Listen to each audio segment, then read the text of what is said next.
À ce moment-là, il réalisa qu'il n'avait rien du tout. Le sac qu'il pensait plein de bonheur était complètement vide car il n'avait jamais essayé de le remplir de quoi que ce soit.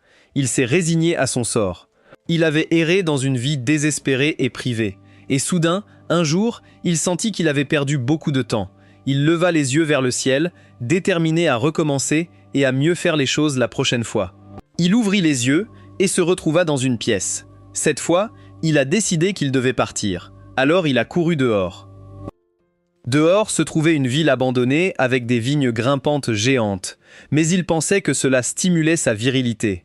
Son corps était très léger, comme s'il pouvait s'envoler à tout moment. En effet, il sautait et flottait dans l'espace. En regardant la galaxie étoilée, la nuit ici était vraiment lumineuse. Il suivit la lumière dans une forêt de marguerites et ce qui apparut devant lui était un arbre géant. Sous l'arbre se trouvait une petite fille.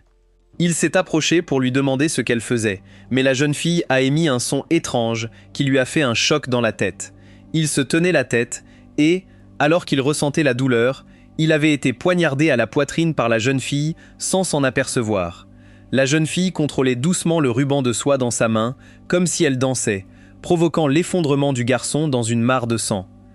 Ouvrant à nouveau les yeux, il se retrouva dans sa chambre, avec un manga qu'il était en train de lire. Il toucha sa poitrine, soupirant de soulagement car il s'avéra que ce n'était qu'un rêve. Mais il se souvint qu'il avait déjà rencontré cette fille quelque part auparavant, peut-être une amante d'une vie antérieure ou une ennemie éternelle. La sonnette de la porte interrompit le fil de ses pensées. La mère de Cam Kotori, son amie d'enfance, est venue lui demander de retrouver sa fille perdue. Il accepta et commença à chercher. Ce n'était pas la première fois qu'il devait retrouver sa fille disparue, car la petite fille jouait souvent seule dans la forêt. Dans la forêt, il aperçut un chat noir. Puis, il a vu quelque chose de très étrange, mais il se souvenait de l'avoir déjà vu. Et j'ai conclu que c'était un mammouth. Il continua dans la forêt à la recherche de Katori. Finalement, il trouva la petite fille endormie sous un arbre. Il est allé la réveiller. Voyant qu'elle avait encore sommeil, il sortit quelques pièces pour l'amadouer. Suite au bruit des pièces de monnaie, Katori Sleep marcha et se leva. Il l'a incitée à le suivre. Et quand elle s'est réveillée, Katori était rentrée chez elle. Le garçon, Katoru, l'avait amenée jusqu'ici. Katori a innocemment raconté son beau rêve. Elle a acheté une boisson dans un distributeur automatique et a reçu beaucoup de monnaie. Puis, les deux se dirent au revoir en se souhaitant une bonne nuit. Kotaro avait l'impression que quelqu'un le surveillait. Alors il courut rapidement chez lui et se cacha sous la couverture. La porte s'ouvrit brusquement et une petite fille rampa sous la couverture et lui mordit le bras. Il sauta du lit, pensant qu'il faisait un autre cauchemar. Mais il y avait encore de la salive sur son bras. Il avait tellement peur qu'il s'est évanoui sur le coup. Ce matin, Katori l'a appelé pour lui dire d'aller d'abord à l'école. La marque de morsure de la nuit dernière était toujours sur son bras. Il vivait à Kazimatsuri, une ville célèbre pour sa forêt. Il y avait de nombreuses installations de recherche et entreprises qui résolvaient efficacement les problèmes environnementaux. C'était un endroit riche, heureux et paisible. Ce garçon froid était Yoshino, un fauteur de troubles. Chaque fois qu'il voyait Kotaro, il se mettait en colère. Les deux ont failli se battre. Yoshino n'arrêtait pas d'appeler Kotaro Combat Today. Il s'est avéré que les deux s'étaient donné rendez-vous à la porte de l'école. Mais Kotaro, avec sa mauvaise mémoire, avait oublié. Alors que les deux étaient sur le point de se frapper, la présidente de classe Lucia est venue les arrêter. Elle était furieuse, mais heureusement, le professeur principal a fait office de médiateur. Tout le monde a dû regagner sa place. Lucia regardait toujours Kotaro avec des yeux enflammés. Pendant la récréation, Kotori arriva finalement en classe. Yoshino s'approcha de nouveau de Kotaro, exigeant un combat. Kotaro a trouvé ça tellement drôle qu'il lui a craché au visage. Kotori est venu demander ce qui se passait. Kotaro s'est immédiatement caché derrière sa jupe pour se protéger. Elle a remarqué que les deux garçons avant elle étaient aussi proches que de meilleurs amis. Katori n'avait pas d'amis. Yoshino était un fauteur de troubles. Katoru n'avait pas non plus d'amis proches. Ils semblaient donc tous les trois nés l'un pour l'autre. La nuit, Kateru sentit soudain un poids sur lui. Il s'est avéré que la petite fille d'hier était revenue le mordre furtivement. Il avait tellement peur qu'il s'est évanoui jusqu'au matin. La fille qui l'a mordu la nuit dernière ressemblait à la fille qu'il avait rencontrée dans son rêve l'autre jour, mais il ne comprenait pas pourquoi il était maudit. Finalement, il a décidé de profiter de la beauté de la nature pour apaiser son esprit. Soudain, Il trébucha sur une boîte et tomba face contre terre. Sur la branche de l'arbre, il y avait une petite fille coincée. Kotaro voulait l'aider à descendre, mais elle avait seulement peur qu'il regarde ses sous-vêtements. Finalement, elle a atterri en toute sécurité. C'était une étudiante transférée qui avait trébuché et chuté avec sa boîte de affaires en arrivant ici. Cela semblait insensé, mais en réalité, tout pouvait arriver dans ce monde. Kotaro voulait l'aider à porter sa boîte, mais elle était trop lourde pour lui. Pourtant, cet ami pourrait le soulever facilement. Pour le bien de l'honneur d'un homme, Kataru a insisté pour porter la boîte. Pendant que les deux se débattaient, elle est tombée à nouveau et les livres dans la boîte se sont répandus parce que ses sous-vêtements avaient été vus. Elle a juré de le détester à vie. Kotaro pensait que cette fille ne serait probablement pas dans sa classe, donc il pouvait se détendre sans craindre d'être détesté. Mais comme le destin l'a voulu, ils se sont retrouvés dans la même classe. Son nom était Utori Chihaya, une nouvelle étudiante. En voyant une belle fille entrer, les garçons de la classe ont crié sauvagement. Chihaya était assise à côté de Kotaro. Il la taquina, la traitant de culotte en fleurs de cerisier, la faisant furieusement le frapper au visage avec un. Tout le monde était surpris, ne comprenant pas comment une fille pouvait être si forte. Après les cours, Kotaro est allé aux toilettes et a rencontré une fille blonde portant un cache-œil. Voyant qu'elle semblait en difficulté, il lui proposa son aide. La fille lavait son sifflet, remercia Kotaro pour son aide, puis lui rappela de ne pas courir dans le couloir.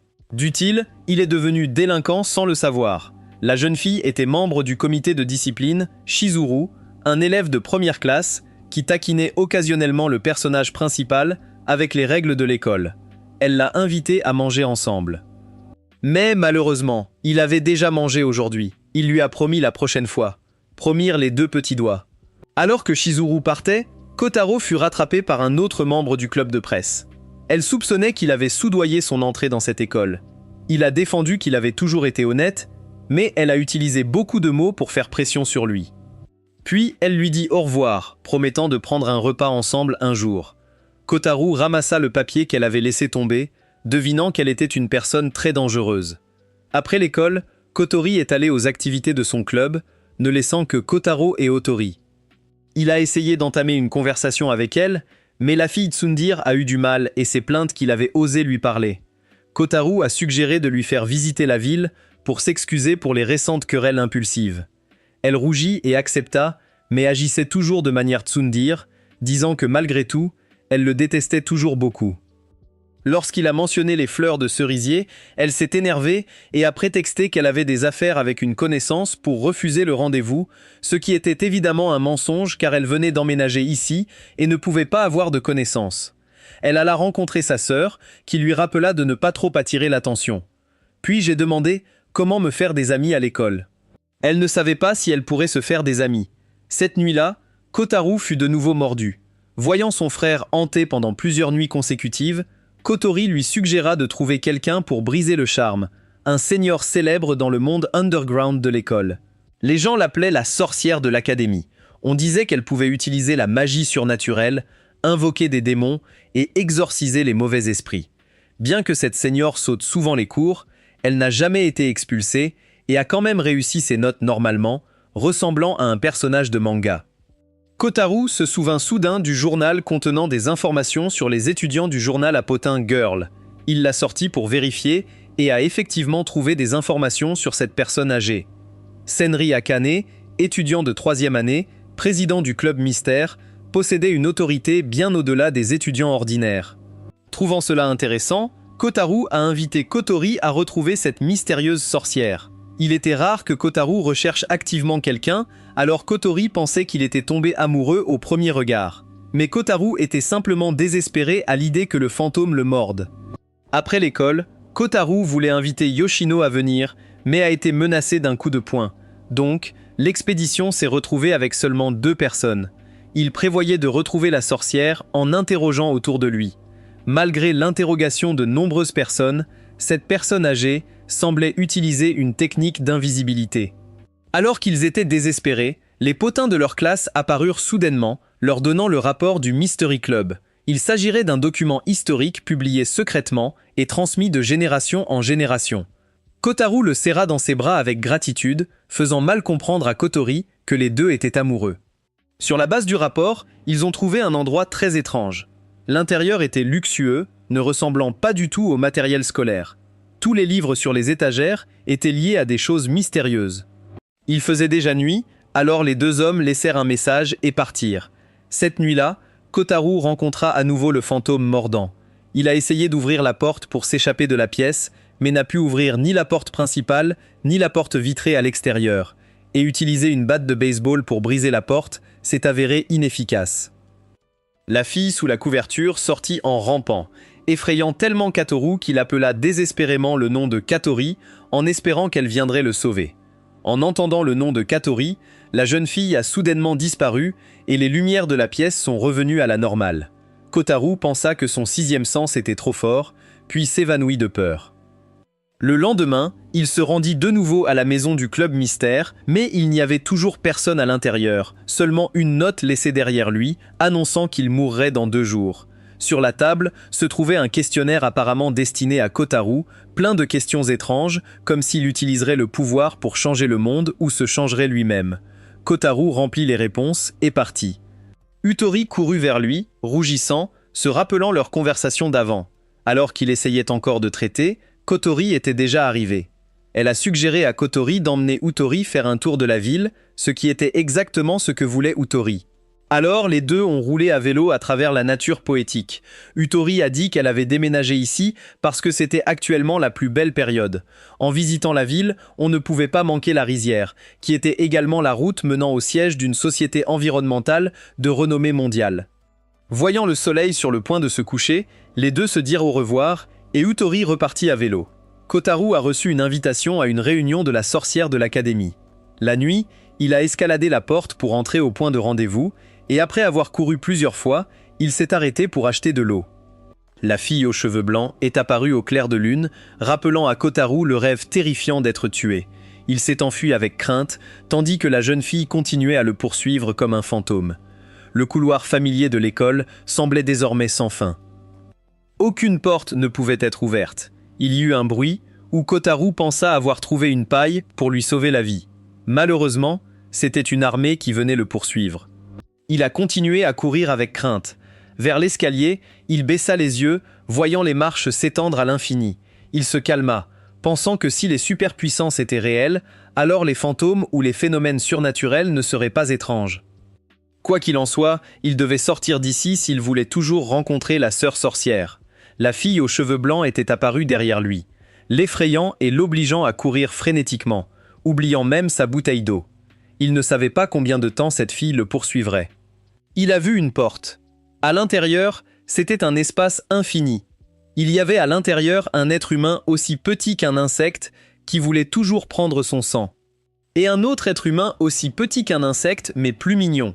La fée aux cheveux roses a demandé à la fée aux cheveux bleus de ne pas laisser les humains les voir, puis s'est présentée comme Penny, tandis que la fée bleue exigeant du sang était Gil. Ces deux fées pourraient vivre d'eau et de lumière. Les deux fées conduisirent Kotaro.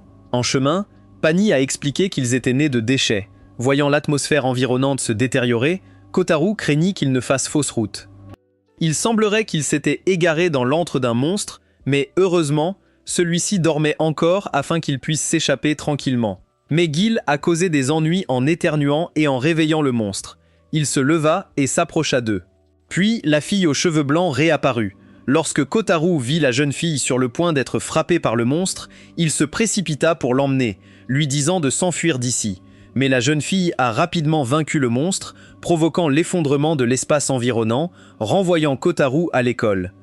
Gil et Pani étaient introuvables. Devant Kotaro, il n'y avait qu'une poupée. Il devait rapidement rejoindre la sorcière. Après avoir suivi les instructions sur la poupée, il rencontra finalement la sorcière de l'académie, qui l'accueillit dans sa chambre secrète. La sorcière principale a dit qu'elle était la personne que Kotaro recherchait. Il semblait que tout le monde l'appelait Maju. Elle ouvrit le rideau. Dehors, il y avait un clair de lune argenté brillant, se présentant comme Senri Akane de 3e année. Voyant Kotaro pas surpris, elle fut très déçue, car elle avait fait de grands efforts pour tout arranger. Elle ôta son chapeau pour révéler ses longs cheveux. Avant de venir ici, Kotaro avait vu quelque chose de vraiment étonnant, de mystérieuses créatures parlantes, un arbre monstre géant et un yakai en ruban. Akane a habilement saisi les informations dans l'ordinateur, surprenant Kotaro car elle maîtrisait très bien la technologie. Mais il s'est avéré qu'elle ne travaillait pas, mais jouait à un jeu. Puis, elle a conclu que la situation de Kotaro n'était pas bonne du tout. Et à ce rythme-là, des ovnis pourraient apparaître demain. Kotaro a insisté sur le fait qu'il était sérieux et a demandé au seigneur de ne pas plaisanter. Après avoir examiné le formulaire d'enquête de Kotaro, même si elle était très intéressée par lui, elle pensait toujours qu'il ne répondait pas sérieusement à la question. Kotaro voulait juste que l'aîné résolve rapidement son problème, car il était presque maudit à mort. L'aîné lui offrit un talisman protecteur étoile, possédant la magie de l'univers, qui était un trombone. Voyant Kotaro insatisfait, l'aîné lui donna un tas de poupées en papier, comme si elle était une exorciste. Pour observer le processus, Eikan a invité Kotaro à rejoindre le Supernatural Research Club. Kotaro s'est réveillé dans un espace étrange, où se trouvait une porte de sanctuaire et une fille. Elle s'est présentée comme étant Tomoko, une Shikigami.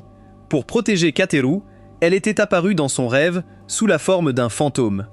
Elle a prévenu que l'ennemi à venir serait très puissant. Elle ne savait pas ce qu'elle pouvait faire. Néanmoins, elle l'a rassuré de se détendre, car elle le protégerait certainement. Si tout pouvait être résolu pacifiquement, Tomoko voulait sortir avec Kadaru. Dehors, la fille aux cheveux blancs revint et regarda à nouveau. La fille a facilement contourné les gens qui bloquaient le passage pour monter sur le lit de Kadaru, mais elle n'a pas pu passer la protection de Tomoko, alors elle est partie. Le lendemain matin, Kotaro se réveilla, ne comprenant pas de quoi il s'agissait. Kotori était déjà arrivé en classe. En la voyant, Kotaro a raconté comment il était allé dans un autre monde depuis le sous-sol hier et a raconté tout ce qui s'était passé. Voyant Kotaro trembler, Kotori lui conseilla de ne pas parler de ça devant tout le monde. Kotaro a prévenu tout le monde que cette école était très dangereuse, mais il semblait que personne ne le croyait. Pour économiser l'argent du déjeuner et accomplir une mission, Kotaro a dû boire le terrible café gratuit à l'école. Pourtant, il a généreusement offert au délinquant Yoshino un délicieux dessert, bien sûr avec l'ajout d'un étrange liquide. Yoshino le remarqua intelligemment et le poussa vers une fille à proximité. Il a mis Kotaro au défi de le manger d'abord pour tester le poison. Il a fait de son mieux pour le manger les yeux et le nez fermés, mais ce dessert s'est avéré délicieux. Il avait peur que la jeune fille mange le plat empoisonné, alors il fit de son mieux pour l'arrêter. Soudainement dérangée pendant son repas, la jeune fille se sentit très en colère. Elle l'a réprimandé pour son impolitesse. Puis elle dégusta délicieusement le dessert, rendant Kotaro très confus. Mais face à elle, il a tout nié, affirmant qu'il n'y avait rien d'étrange du tout. Il a pris sa tasse pour l'essayer, et elle avait un goût horrible. La jeune fille pensait qu'il était un pervers pour avoir osé manger de la nourriture dont elle avait mangé la moitié. Elle l'a réprimandé comme étant méprisable, puis l'a maudit comme un pervers, voulant qu'il aille mourir. Puis elle l'a frappé, volant droit vers le plafond. Kotaro lui reprochait silencieusement de ne pas être douce avec lui. Dans la cour de l'école, Kotaro rencontra Shizu, qui dormait profondément sous l'arbre. Il s'approcha doucement pour s'asseoir à côté d'elle. Comme c'était presque l'heure du cours, Kotaro se demanda s'il devait la réveiller. Mais son réveil sonna le premier. Quand le temps était beau et qu'elle se sentait bien, Shizu venait à cet endroit pour déjeuner. Elle aimait cet endroit car il était calme, où elle pouvait entendre les oiseaux chanter et les gens parler. Ensuite, les deux sont retournés dans la zone de l'école et Kotaro est également allé rencontrer le seigneur Maju. Voyant que les poupées de papier avaient réussi à protéger leur maître, le seigneur les jeta sans hésiter directement à la poubelle, ignorant Kotaro qui regrettait sa chère Tomoko qu'il venait de rencontrer dans son rêve. Puisqu'il restait 2 journalistes, au moins Kotaro serait en paix pendant environ 2 jours supplémentaires. Bien qu'il travaille dans le club de recherche surnaturelle, le seigneur détestait toujours les choses liées aux esprits. Elle détestait les gens qui échappaient à la réalité. Elle n'a aidé le club de recherche surnaturelle qui était sur le point d'être dissous que parce qu'elle voulait avoir sa propre chambre. Ce qui signifiait aussi qu'elle ne croyait pas aux choses que disait Kotaro, les monstres dont il lui avait parlé hier. Voyant cela, Kotaro décida d'enquêter lui-même sur les activités surnaturelles. Il serait un chercheur direct sous la direction du président, et elle pensait que ce n'était pas grave s'il déconnait un peu. Parce que son expression semblait confiante dans sa capacité à gagner. Elle a admis qu'il existait des phénomènes surnaturels que les humains ne pouvaient pas expliquer. Mais en ce qui concerne les choses liées aux dieux ou aux superpuissances, elle pensait que cela pencherait davantage vers le culte. Kotaro répliqua Il croyait que les superpuissances étaient réelles. Il essaierait d'utiliser tout ce qu'il avait pour le prouver, demandant simplement à Akane de continuer à enquêter sur les stratégies contre les esprits. Akane lui exauça un souhait, s'il pouvait prouver ses super-pouvoirs, Kotaru révéla sa nature perverse, demandant à toucher la poitrine d'Akane. Elle a rapidement appuyé sur l'alarme car elle a rencontré un pervers. Kotaru dut se dépêcher et écraser la cloche. Finalement, Akane a permis à Kotaru de lui faire des choses perverses, à condition qu'il puisse prouver que les super-pouvoirs existaient réellement. La nuit, grâce à la protection de Tomoko, la fille aux cheveux blancs ne pouvait à nouveau pas ramper sur le lit pour mordre Kotaru. Le lendemain matin, Kotaru a amené Katori rencontrer le président pour obtenir de l'aide. Il l'a présentée comme son amie d'enfance, voulait qu'elle l'aide à résoudre le problème des fantômes et rejoindrait également le club de recherche surnaturelle. Lorsqu'elle entendit que Kotaru touchait la poitrine du seigneur, Kotori fronça les sourcils.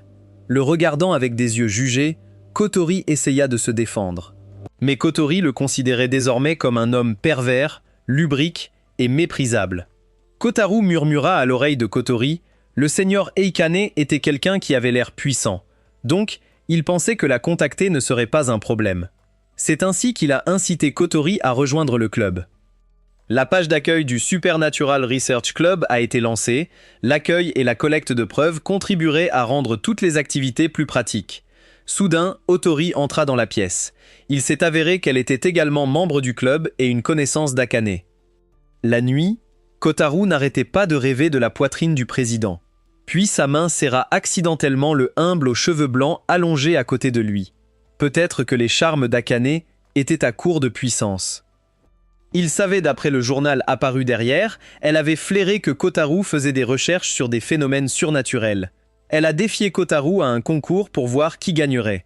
Shizu a également rejoint le club de recherche surnaturelle. La petite fille a reçu un appel téléphonique. Kotaru lui a donné quelques répliques ringardes sans savoir qu'elle appelait le diable Lucia.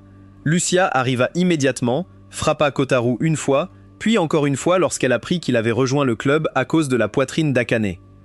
Ensuite, elle voulait que Shizu reste loin du club avec ce pervers. Voyant Shizu refuser et même couvrir Kotaru, Lucia décide de rejoindre le club pour superviser.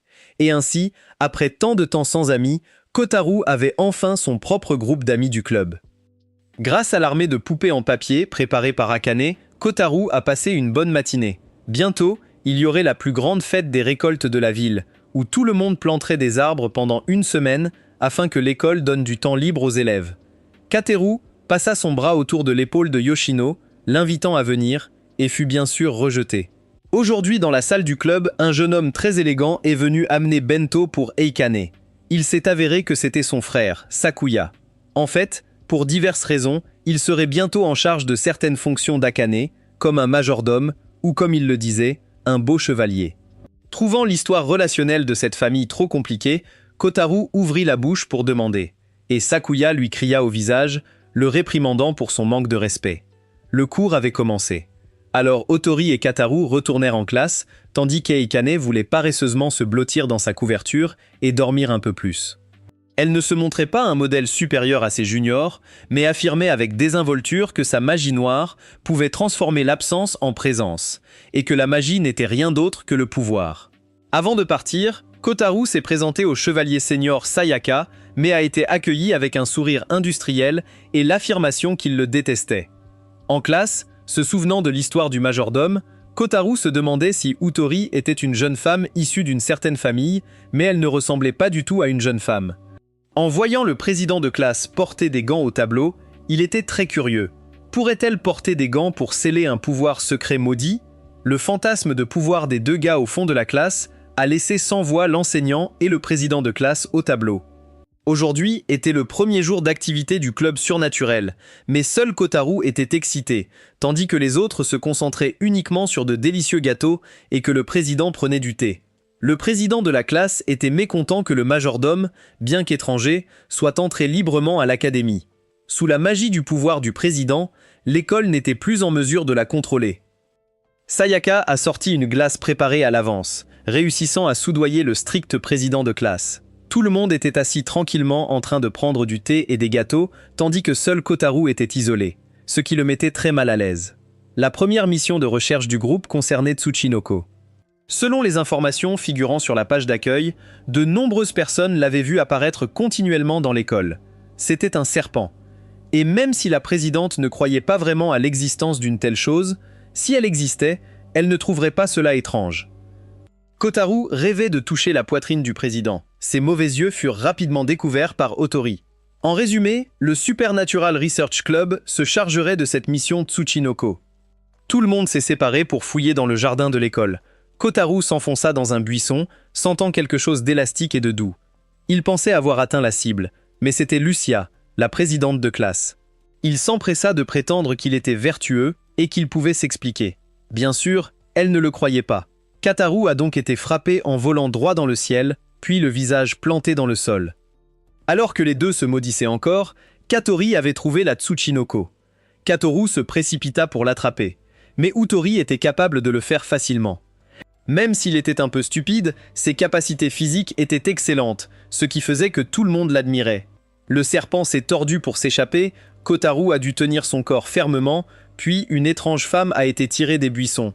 Voyant cela, le président regarda le groupe d'enfants avec un regard méprisant.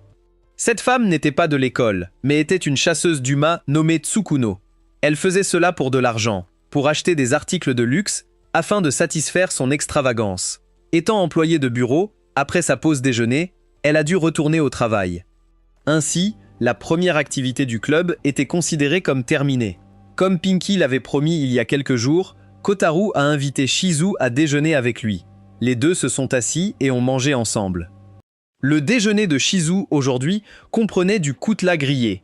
Shizu pensait que Kotaro voulait lui soutirer de la nourriture. Elle supplia en tremblant de ne pas pouvoir le lui donner. Voyant que Kotaro n'avait pas une telle intention, elle mangea joyeusement. Dans la mesure où Kotaro se sentait jalouse de sa nourriture, la partie couverte de l'œil de Shizu la démangeait. Kotaro lui a conseillé de ne pas se frotter les yeux comme ça. Il voulait connaître le secret derrière son cache-œil, la réconfortant en lui disant qu'elle ne devrait pas être gênée par son état. En fait, Shizu n'était pas malade. Elle a couvert son œil parce que cet œil avait une couleur différente. Kotaro sentit que cet œil était magnifique, ce qui rendit la petite fille embarrassée en couvrant à nouveau son cache-œil. Après le déjeuner, Kotaro prit une bouteille vide et la jeta à la poubelle. Rien que pour cela, le président de classe a couru pour constater son erreur, car il ne triait pas correctement les déchets. De plus, elle lui a également demandé de nettoyer soigneusement l'intérieur avant de le jeter à la poubelle. Après l'avoir lavé, il fallait l'aplatir pour gagner de la place. Selon le président de classe, les ressources de la Terre sont limitées. Du point de vue de l'échelle humaine, ils peuvent penser que les ressources sont illimitées. Mais un jour, ils seront épuisés. L'accumulation massive de l'irresponsabilité de chacun conduirait à la destruction de l'environnement. Kotaro a fait remarquer que cette fille était une maniaque de la propreté et trop sérieuse. Réalisant qu'elle divaguait trop, la présidente de classe s'est immédiatement arrêtée. Quoi qu'il en soit, les questions environnementales méritaient d'être prises en compte. Kotaro le suivit trop, mettant en colère le président de la classe Tsundir, lui délivrant une série de coups, le faisant dormir à l'infirmerie jusque tard dans la soirée. Lorsqu'il est sorti, il a vu la jeune fille aux cheveux blancs, debout sur un immeuble. Alors que la jeune fille courait, un chien la poursuivait. Bien que très effrayé, il était certain qu'il aurait mal à la tête si la jeune fille réapparaissait, il devait donc le confirmer. Un système fonctionnait à l'intérieur de Kotaro, lui permettant de sauter entre les bâtiments. En effet, il avait des super-pouvoirs. S'il parlait de super-pouvoirs avec Akane Senior maintenant, il pensait qu'il pourrait immédiatement toucher sa poitrine. Son propre pouvoir ne le pouvait plus après avoir été réécrit. Pour passer sous silence cela, il lui faudrait déployer beaucoup d'efforts. L'atmosphère était étrangement calme, mais Kotaro trouvait cela très familier. Un homme blond l'attendait par derrière. Même s'il ne comprenait pas ce qui se passait, Kotaro savait que cette personne était très dangereuse. Il a appelé un chien pour chasser Kotaro. Il s'est enfui précipitamment, mais le chien le suivait partout où il allait. Il voulait appeler à l'aide. Ce n'était pas un chien ordinaire, mais une bête démoniaque. Quelqu'un est venu le sauver. À son réveil, Kotaro se retrouva dans un restaurant. Deux hommes d'âge mûr l'avaient trouvé inconscient dans le parc. Kotaro raconta avoir été poursuivi par la bête démoniaque, et les deux autres demandèrent aussitôt l'adresse, se disant pros de la chasse aux bêtes démoniaques. Puis ils lui demandèrent de quelle organisation il venait. Kotaro répondit honnêtement qu'il appartenait au club de recherche sur les phénomènes surnaturels du lycée. Il pensait que les deux hommes parlaient de chasse aux bêtes démoniaques, mais ils fantasmaient juste sur un jeu en ligne. Néanmoins, il y avait encore beaucoup de créatures mystérieuses dans cette ville. Pour plus d'informations, les deux invitèrent Kotaro à venir chez eux la prochaine fois. Le vieil homme distingué nommé Isaka tenait un magasin d'antiquités en ville. Ces informations étaient plus fiables que n'importe quelle source. Shizu apparut de nulle part. C'était une habituée. Kotaro lui montra sa blessure, mais elle dit qu'il n'y en avait aucune. Kotaro soupçonnait qu'il rêvait, mais il était sûr que son pouvoir avait été réécrit. Bientôt, le magasin gagna rapidement plus de clients. Kotaro raccompagna Shizu chez elle. La petite fille vivait dans un appartement minable. Ensuite, il rencontra la majordome Sayaka, achetant de la nourriture pour Chihaya. Avec elle, il y avait toujours le sentiment que les deux deviendraient ennemis à l'avenir. Shizu s'assit sous l'arbre pour déjeuner comme d'habitude, rêvant de sa famille heureuse d'avant. Ses larmes tombèrent soudainement. Kotaro apparut, l'appelant à se réveiller, l'invitant à déjeuner avec lui. Au bureau, Kotaro raconta avec enthousiasme à la présidente qu'il avait fait la connaissance d'un oncle qui en savait beaucoup sur les créatures mystérieuses, puis l'assura que cette fois c'était vraiment réel. La présidente vit vite clair dans ses intentions. Kotaro garantit qu'il le faisait pour la recherche du club, pas pour la poitrine de la présidente, ce qui fit que les filles le regardèrent avec mépris. Kotaro emmena tout le monde au parc d'hier, mais il n'y avait aucun restaurant de nouilles ici. Ils supposèrent que ce restaurant n'ouvrait que la nuit. Si Shizu, une cliente régulière du magasin, était là, ce serait génial. Malgré de nombreux appels, Shizu ne répondait toujours pas. Shizu était une personne très occupée. Elle mentionnait parfois devoir participer à d'autres activités. Comme Shizu n'était pas là, la déléguée de classe partit la première. Voyant la situation ennuyeuse, même la présidente partit, laissant Kotaro seul chercher l'oncle antiquaire. En chemin, il tomba sur un voyou aux cheveux roux. L'homme le réprimanda d'avoir des yeux de taupe, puis lui demanda son nom, son âge et son adresse. Voyant qu'il semblait être un étudiant sérieux, l'homme le laissa partir temporairement. Récemment, beaucoup de jeunes voyous qui se la jouaient étaient apparus dans le coin. Il conseilla donc à Kotaro d'être prudent. Kotaro partit, oubliant de demander à l'homme roux l'adresse de l'oncle antiquaire. En entrant dans une ruelle, il rencontra les jeunes voyous que l'autre homme venait de mentionner. Après s'être renseigné sur son école, sa classe et son nom, les voyous réalisèrent que Kotaro était un camarade de classe de Yoshino.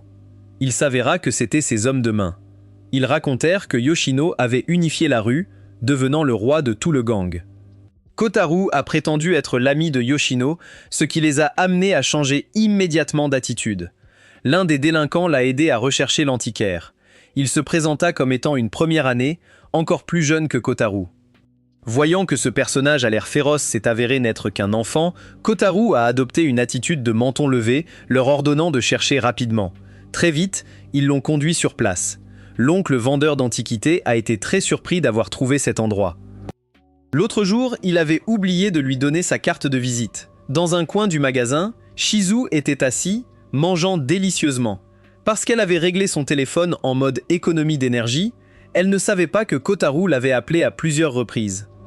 Kotaro ne comprenait donc pas du tout à quoi cette fille utilisait son téléphone. L'oncle lui donna une tasse de thé, remarquant que lui et Shizu formaient un couple très proche, puis lui demanda quand ils avaient fait connaissance. C'était une rencontre fortuite, mais suffisante pour faire rougir Shizu en s'en souvenant. Aujourd'hui, Kotaro est venu ici pour en savoir plus sur l'histoire de l'ami de l'oncle qui a vu une créature mystérieuse. L'oncle a présenté une pile de photos avec une résolution de tir libre, affirmant qu'il s'agissait de photos extraordinaires. Cependant, c'était toujours très différent du super énorme géant qui a attaqué Kotaro l'autre jour. Kotaro était très satisfait des photos fournies par l'oncle. Puis l'oncle a sorti une carte de visite qui avait l'air très juvénile, criant un prix de 500 yens pour cette carte de visite. Il a dit qu'il l'accueillerait toujours, et Kotaro a également reconnu que le café de son oncle était très délicieux. Il revint avec Shizu. Aux yeux de Shizu, tous les efforts de Kotaro avaient pour seul but de toucher la poitrine du président. En chemin, Shizu se promena dans les magasins que la petite fille trouva intéressants. De retour au bureau, Kotaro présenta les photos comprenant tous les mystères de Kazimatsuri. Le président a constaté que ces photos étaient très populaires dans le passé. Kotaro voulait aller enquêter, mais le président était occupé à jouer. Shizu a apporté un CD sur l'idole du professeur principal, mais elle n'avait pas de lecteur CD. Voyant cela, Kotaro incita la riche jeune femme Utori à faire un don. Le gardien Sayaka est rapidement intervenu. Même si Utori était une jeune femme riche, elle disposait d'une allocation mensuelle limitée. Kotaro se souvint qu'il avait toujours un lecteur CD à la maison. Il l'utilisait beaucoup, mais maintenant qu'il avait un ordinateur portable, il n'en avait plus besoin. Il a donc donné l'appareil à Shizu. Merci aux gens du journal du directeur. Dès lors, le ruban Yakai n'apparut plus dans la chambre de Kateru. Il ne comprenait toujours pas ce que la fille aux cheveux blancs faisait là, et il était certain que le blond avait des problèmes. Récemment, avec beaucoup de difficultés, il a enfin eu une vie paisible. Soudain, la porte de la classe s'est ouverte. La fille au ruban rouge est entrée, s'est tenue devant Kotaro, puis lui a mordu un morceau de la main, et après l'avoir mordu, elle a simplement quitté la classe comme si de rien n'était. Puisque le fantôme apparaissait même pendant la journée, Kotaro pensait qu'il ne pouvait compter que sur le président pour répandre des papiers dans toute l'école. Shizu arriva par derrière, écoutant de la musique avec l'appareil qu'il lui avait donné, lui demandant pourquoi il transpirait autant. La petite fille voulait l'inviter à venir, voulant lui confier son secret. Ensuite, les deux sont montés dans la voiture du professeur principal. La relation entre Shizu et elle était également un secret. Et ils sont allés ensemble dans la ville natale de Shizu. Le professeur principal a admis qu'elle était une menteuse. Seule Shizu disait toujours la vérité. Elle espérait donc que Kotaro croirait ce que Shizu disait. Après avoir dit au revoir au professeur principal, il ne restait plus qu'un espace pour eux deux. Shizu le conduisit jusqu'à une maison, et après avoir attendu un moment, le propriétaire est revenu. Shizu semblait très triste. La femme ne se souvenait pas de la petite fille, ni de la date à laquelle les rosiers avaient été plantés devant la maison. Le mari de la femme était également revenu. Ils ont eu une petite fille nommée Shizuka. Shizu tira la main de Kotaro pour partir, murmurant que Shizuka était sa sœur. Ses parents avaient oublié Shizu. Et pendant un instant, Kotaro ne se souvint pas non plus du nom de Shizu. La petite fille pourrait faire oublier les autres. Mais après avoir réfléchi un moment, Kotaro se souvint à nouveau de son nom. En voyant cela, la petite fille était très heureuse. La petite fille avait utilisé son pouvoir pour se faire oublier par ses parents. Lorsque les souvenirs sont bloqués, les nerfs seront coupés si on les contacte. Plus tard, quelqu'un a dit à la petite fille que cela provoquait un tel effet. Auparavant, la petite fille vivait très heureuse avec sa famille. Son père lui faisait souvent griller du coutelas et l'aidait à manger la partie amère du ventre du poisson. Ses parents disaient que lorsqu'elle serait grande, elle serait capable de manger la partie ventrale du poisson, ce qui signifiait aussi une amertume durable. La rose devant la maison a été plantée par elle et sa mère pour commémorer le jour où elle est allée à l'école. Ce jour-là, ses parents l'ont emmenée au festival, puis l'ont conduite dans la nouvelle maison familiale. Bien que pauvre, son père essayait toujours de lui donner le meilleur. Un incendie est arrivé à leur famille. Heureusement, ils ont été secourus à temps. En se réveillant à côté de ses parents, les yeux de Shizu étaient devenus jaunes. En raison de ses yeux étranges, la petite fille était souvent taquinée par ses camarades de classe. Sa mère ayant été traumatisée par un incendie, toute la famille ne pouvait plus faire griller le coutelas ensemble. Un étrange oncle était venu chez eux, disant que s'ils laissaient Shizu partir avec eux, ses parents recevraient beaucoup d'argent. Alors Shizu a décidé de les accompagner. En revenant le week-end, elle a vu ses parents se disputer. Devenus soudainement riches, leur nature douce avait changé. Shizu se précipita pour intervenir, mais en vain. Elle pensait que tout était de sa faute, alors elle effaça leurs souvenirs de quelques années, simplement parce qu'elle voulait que ses parents soient à nouveau harmonieux. La conséquence fut qu'ils l'oublièrent aussi. La petite fille ne pouvait pas contrôler son pouvoir. Kotaro pensait qu'il y avait encore un moyen de guérir, car plus tôt il avait été capable de se souvenir de son nom. Shizu la remerciait d'être venue avec elle aujourd'hui. La petite fille avait été très heureuse. Ils revinrent dans la voiture du professeur principal. Elle était membre de l'organisation qui avait emmené Shizu. En fait, Shizu était très riche, mais la petite fille vivait modestement pour économiser de l'argent afin d'acheter une maison. Ce matin, la présidente de classe s'était disputée avec tout le monde parce qu'elle ne voulait pas toucher aux fleurs. Dans la boîte aux lettres Yakai créée par Shizu, il y avait un article sur une fille maudite nommée Haruka. Quiconque tenterait de l'enquêter ou de perturber son sommeil serait sûrement maudit. Dans une certaine forêt, Il y avait un orphelinat. Depuis qu'une fille nommée Asahi Haruka est arrivée à l'orphelinat, de nombreuses choses étranges se sont produites continuellement, comme des fenêtres et des portes vitrées se brisant automatiquement, de petits animaux mourant mystérieusement, et peu de temps après, des enseignants et des enfants sont également décédés. Finalement, l'orphelinat a été contraint de fermer. Le président avait déjà entendu cette histoire quelque part. Kotaro continua sa lecture. La 7e école primaire de Kazimatsuri, que fréquentait l'auteur de la lettre, comptait un garçon transféré de cet orphelinat. Quelques jours seulement après avoir parlé d'Haruka, il est décédé de causes inconnues. Peut-être parce qu'il avait perturbé son sommeil, il fut maudit à mort. Son nom était Ryugu, de la 4e classe.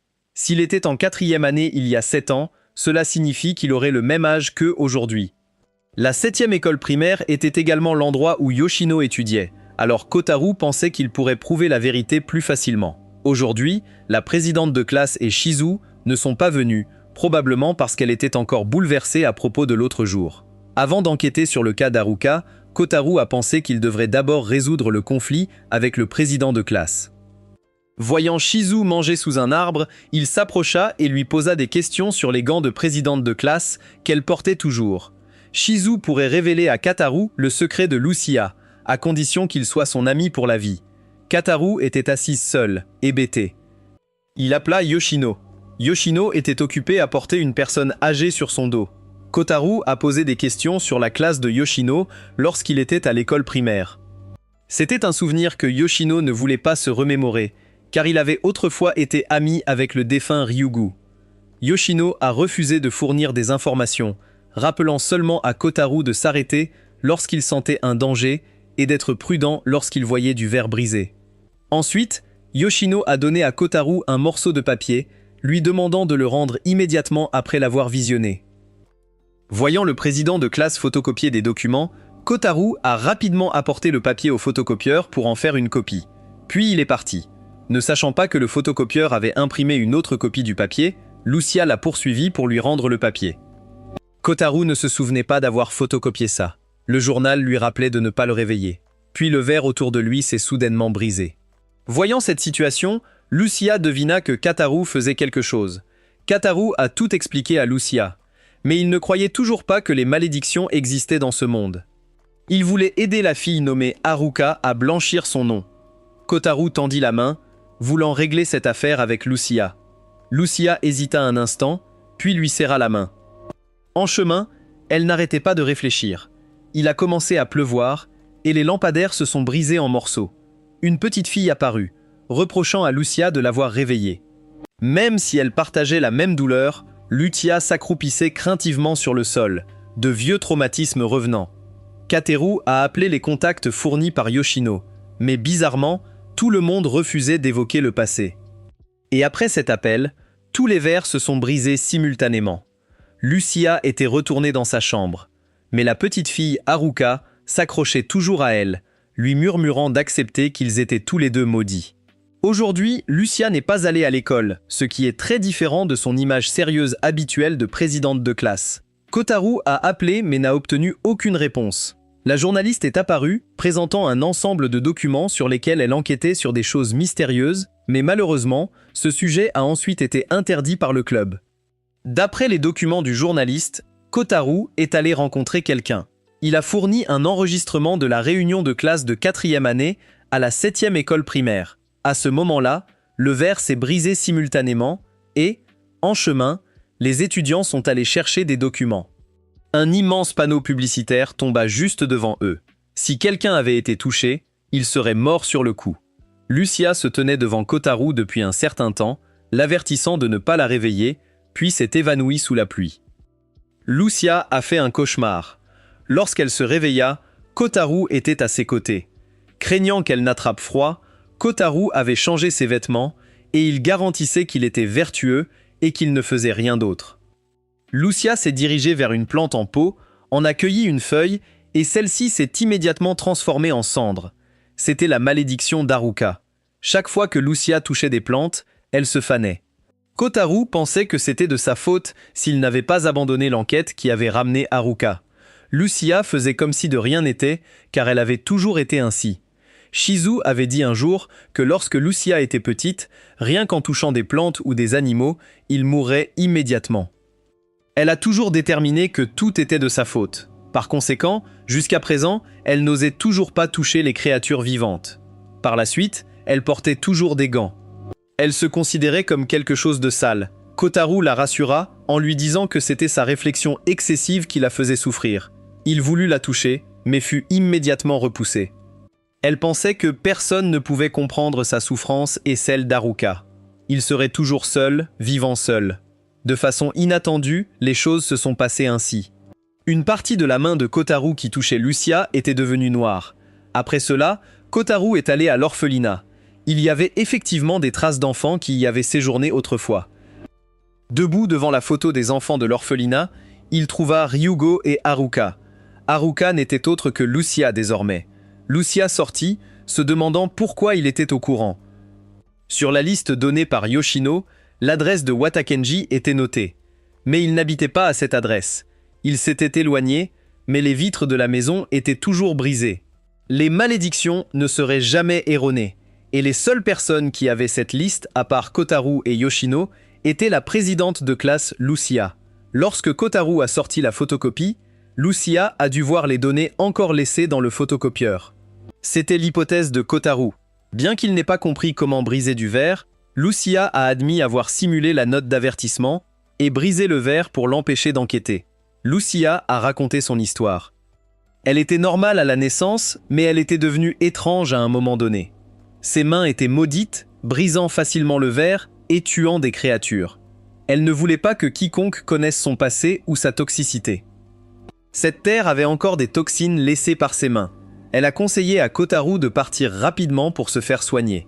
Mais Kotaro était déjà trop décomposé. Il s'est effondré. Lucia se souvient du moment où il l'avait accidentellement touchée et s'était mise à pleurer parce qu'elle avait laissé les choses devenir ainsi. Kotaro pensait que c'était lui qui devait s'excuser. Si à ce moment-là, il n'avait pas moins de pouvoir que sa toxine, peut-être qu'elle n'aurait plus à souffrir ainsi. Il a admis qu'il possédait également des super-pouvoirs, puis a rapidement réécrit son corps pour pouvoir résister à cette toxine.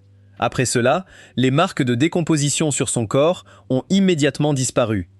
Il a dit qu'il avait accepté le monde de Lucia parce qu'il était l'ami de Lucia. Il pensait que Lucia n'aurait plus besoin d'être seule parce qu'elle l'avait maintenant, lui, Shizu et d'autres dans le club. Les amis ne la laissaient pas seule. C'était vraiment un miracle, obligeant Lucia à enfouir sa tête dans la poitrine de Kotaro en sanglotant. Ses coéquipières étaient arrivées du groupe des professeurs titulaires. Son organisation avait rassemblé des personnes dotées de super-pouvoirs dans un but précis, car elle voulait protéger la Terre. Actuellement, il y avait un personnage important dans cette ville qui avait besoin de protection. L'organisation les a appelés la Clé. Actuellement, ils avaient une autre organisation opposée. C'était toute l'information qui pouvait être divulguée. Kotaro a promis de garder ce secret tant qu'il pourrait manger du bento préparé par Lucia elle-même. Pendant la pause déjeuner, Kotaro a parlé de son intention de sécher l'école et d'aller à Césarée pour manger de la nourriture italienne.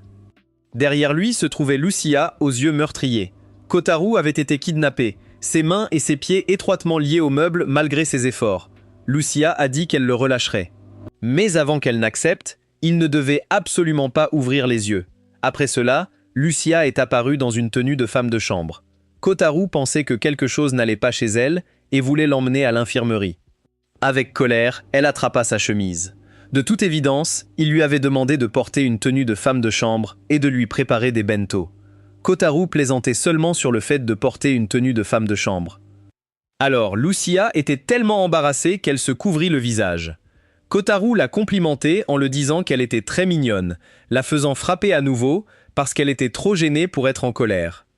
La boîte à bento que Lucia a préparée était très belle, ce qui a amené Kotaro à en faire l'éloge à profusion. Ayant été complimentée, Lucia sourit de bonheur. En fait, cette boîte à bento représentait la moitié du travail de Shizu. La petite fille avait aidé avec l'assaisonnement, car Lucia avait perdu le sens du goût depuis qu'elle possédait son pouvoir. C'est pourquoi elle a pu manger le dessert super épicé cette fois-là. Dans cette organisation, seul Shizu pouvait être ami avec Lucia, car la petite fille avait un médicament pour neutraliser la toxine de Lucia. Parce que les deux étaient des amis proches, Lucia avait également parlé à Shizu des pouvoirs de Kotaru.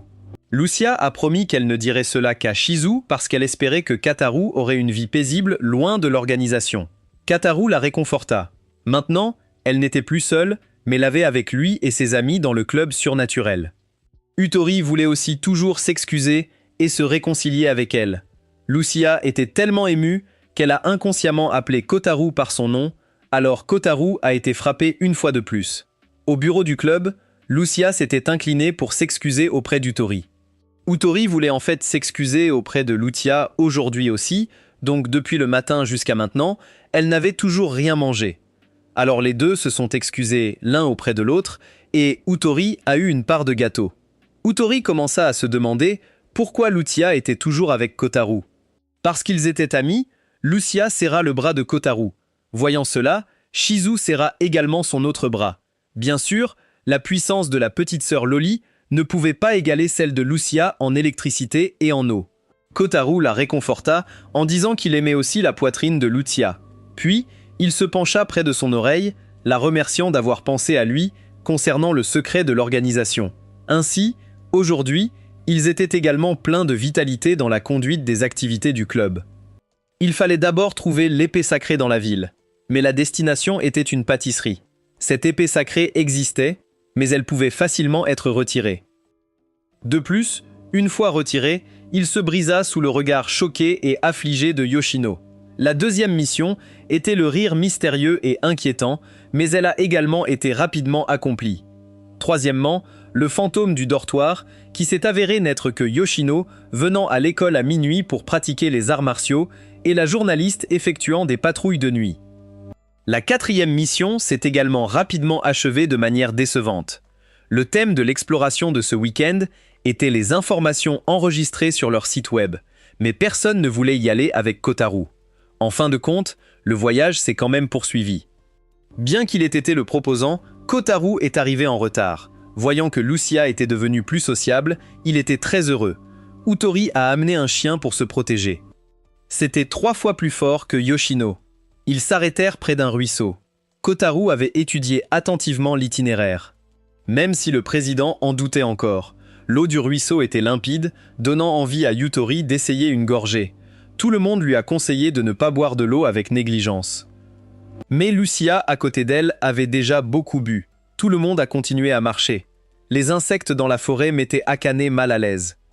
En dehors de la ville, il n'y avait pas d'insectes, car la ville les avait tous exterminés. Butori croyait que toutes les vies et toutes les créatures n'étaient pas belles, et les humains n'aimaient que ce qui était beau. L'essence des choses vertes qui les entouraient était artificielle et contre nature. Lucia a soutenu que c'était l'œuvre des humains pour une vie meilleure. Cependant, cela a également causé de terribles dommages à l'environnement et à la terre. Voyant qu'ils étaient sur le point de se disputer, Shizu fit rapidement sortir 2 scarabées pour se réconcilier. Kotaru réalisa que l'odeur des arbres ici était trop étouffante et que les insectes avaient également disparu. Shizu a crié et a couru là où elle pensait qu'il y avait une bête démoniaque. Tout le monde la poursuivait. Cet endroit avait une forte odeur, le sol était collant, et au milieu de l'eau se trouvait une créature géante. Le groupe de Lucia a conseillé à Kotaru de ne pas continuer. C'était autrefois une forêt, et cette créature était un arbre en décomposition, imbibant toute la zone de toxines. La créature que Shizu poursuivait était également morte. Il s'est avéré que la cause des étranges créatures autour de la ville était due à des toxines provoquant des mutations, des toxines provenant des eaux usées domestiques. Après avoir enterré la petite créature, tout le monde a quitté la forêt. Une scène familière apparut sous les yeux de Kotaru. Il vit la petite fille au ruban rouge. Il l'a poursuivie jusqu'à un tronc d'arbre qui était l'arbre du cauchemar de Kotaru. Quand tout le monde a couru, la jeune fille avait disparu. Dans la soirée, Kotaru est venu au bureau pour enregistrer ce qui s'était passé. Akane pensait que son article était terrible. Il voulait écrire un article sur la pollution de l'environnement, alors que l'humanité s'adonnait encore au plaisir. Okane croyait que le jour où la Terre périrait ne serait pas loin. Kotaru enregistrait les choses qu'il avait vécues, car il pensait qu'il y avait encore beaucoup de gens qui pouvaient sauver la Terre. Okane a proposé une solution pour éliminer la source de pollution, qui consistait à tuer tous les humains et à en finir. Le lendemain matin, la journaliste a appelé pour lui dire qu'elle enquêterait sur la forêt et a également révélé qu'il y avait un espion dans le club surnaturel. Quelques jours plus tard, un ami est venu voir Kotaro, car Inao du club de presse n'était pas rentré chez lui depuis 3 jours. L'équipe de secours recherchait Inal. Conformément à la demande de l'école, à partir d'aujourd'hui, le club de recherche sur les phénomènes surnaturels devrait cesser toutes ses activités en raison de son lien avec la disparition. Finalement, Inal a parlé au téléphone avec Kotaro 5 jours après sa disparition dans la forêt. Shizu était triste de perdre une chère sœur qui avait l'habitude de dire du mal de Kotaro avec elle. Il s'est avéré que l'espion mentionné par Inao était Shizu. Selon le président, c'est parce qu'il s'agissait d'une période sensible que l'école n'a pas autorisé les activités du club. Tout le monde pensait que tous les autres clubs étaient également suspendus, mais seul leur club a dû arrêter ses activités. Inao avait déclaré dans toute l'école qu'elle affronterait Kotaro. Par coïncidence, Kotaro était également la dernière personne à qui elle a laissé un message. L'école a donc supposé qu'elle avait disparu à cause de la faute de Kotaro. Même si du début à la fin c'était la faute d'Inao, puisqu'elle n'était pas là, l'école n'avait que Kotaro à blâmer. Le président a estimé que l'école était à court d'options et a ordonné sa dissolution. S'il continuait à contre-cœur, peut-être que la prochaine fois, chaque membre du club serait pris pour cible. Se souvenant des bons souvenirs avec tout le monde, Kotaro ne pouvait pas le supporter. Kotaro voulait obstinément que tout le monde pense à leur amitié. Il serra les poings, exprimant son désir de passer des jours de jeunesse pleins de vitalité avec tout le monde. En voyant Kotaro si passionné, les filles furent influencées. Mais étant donné la situation actuelle, même le pouvoir d'Akane n'avait aucun effet. Kotaro pensait que tant qu'il trouverait Inal, tout serait résolu. Il y avait quelque chose qu'Akane n'avait pas dit, c'est que la recherche d'Inal était terminée. Même si aucun corps n'a été retrouvé, les gens ont quand même jugé qu'elle était morte. Kotaro voulait chercher par lui-même. Même les adultes ne pouvaient pas la trouver. Comment pourrait-il ? Juste des enfants. Même s'il n'y avait qu'une lueur d'espoir, Kotaro voulait essayer. Les filles ont donc également accepté de l'accompagner. Chacun a contribué un peu et ils sont partis ensemble. Selon le plan, ils ne chercheraient que jusqu'à 15 heures. Kataru a utilisé la carte pour juger du chemin d'Inu. Hier, Kataru avait rencontré le majordome Sayaka. Il lui a conseillé de ne pas trop s'en mêler s'il voulait vivre une vie normale. Shizu avait trouvé des empreintes de pas. En effet, en tant que membre de l'organisation secrète, elle était toujours vive. Après un moment, les empreintes ont disparu, comme si quelqu'un les avait délibérément effacées. Peut-être qu'Inao voulait faire quelque chose de secret et ne voulait pas que quiconque le sache. Les filles allèrent aux toilettes ensemble, laissant Kotaro seul.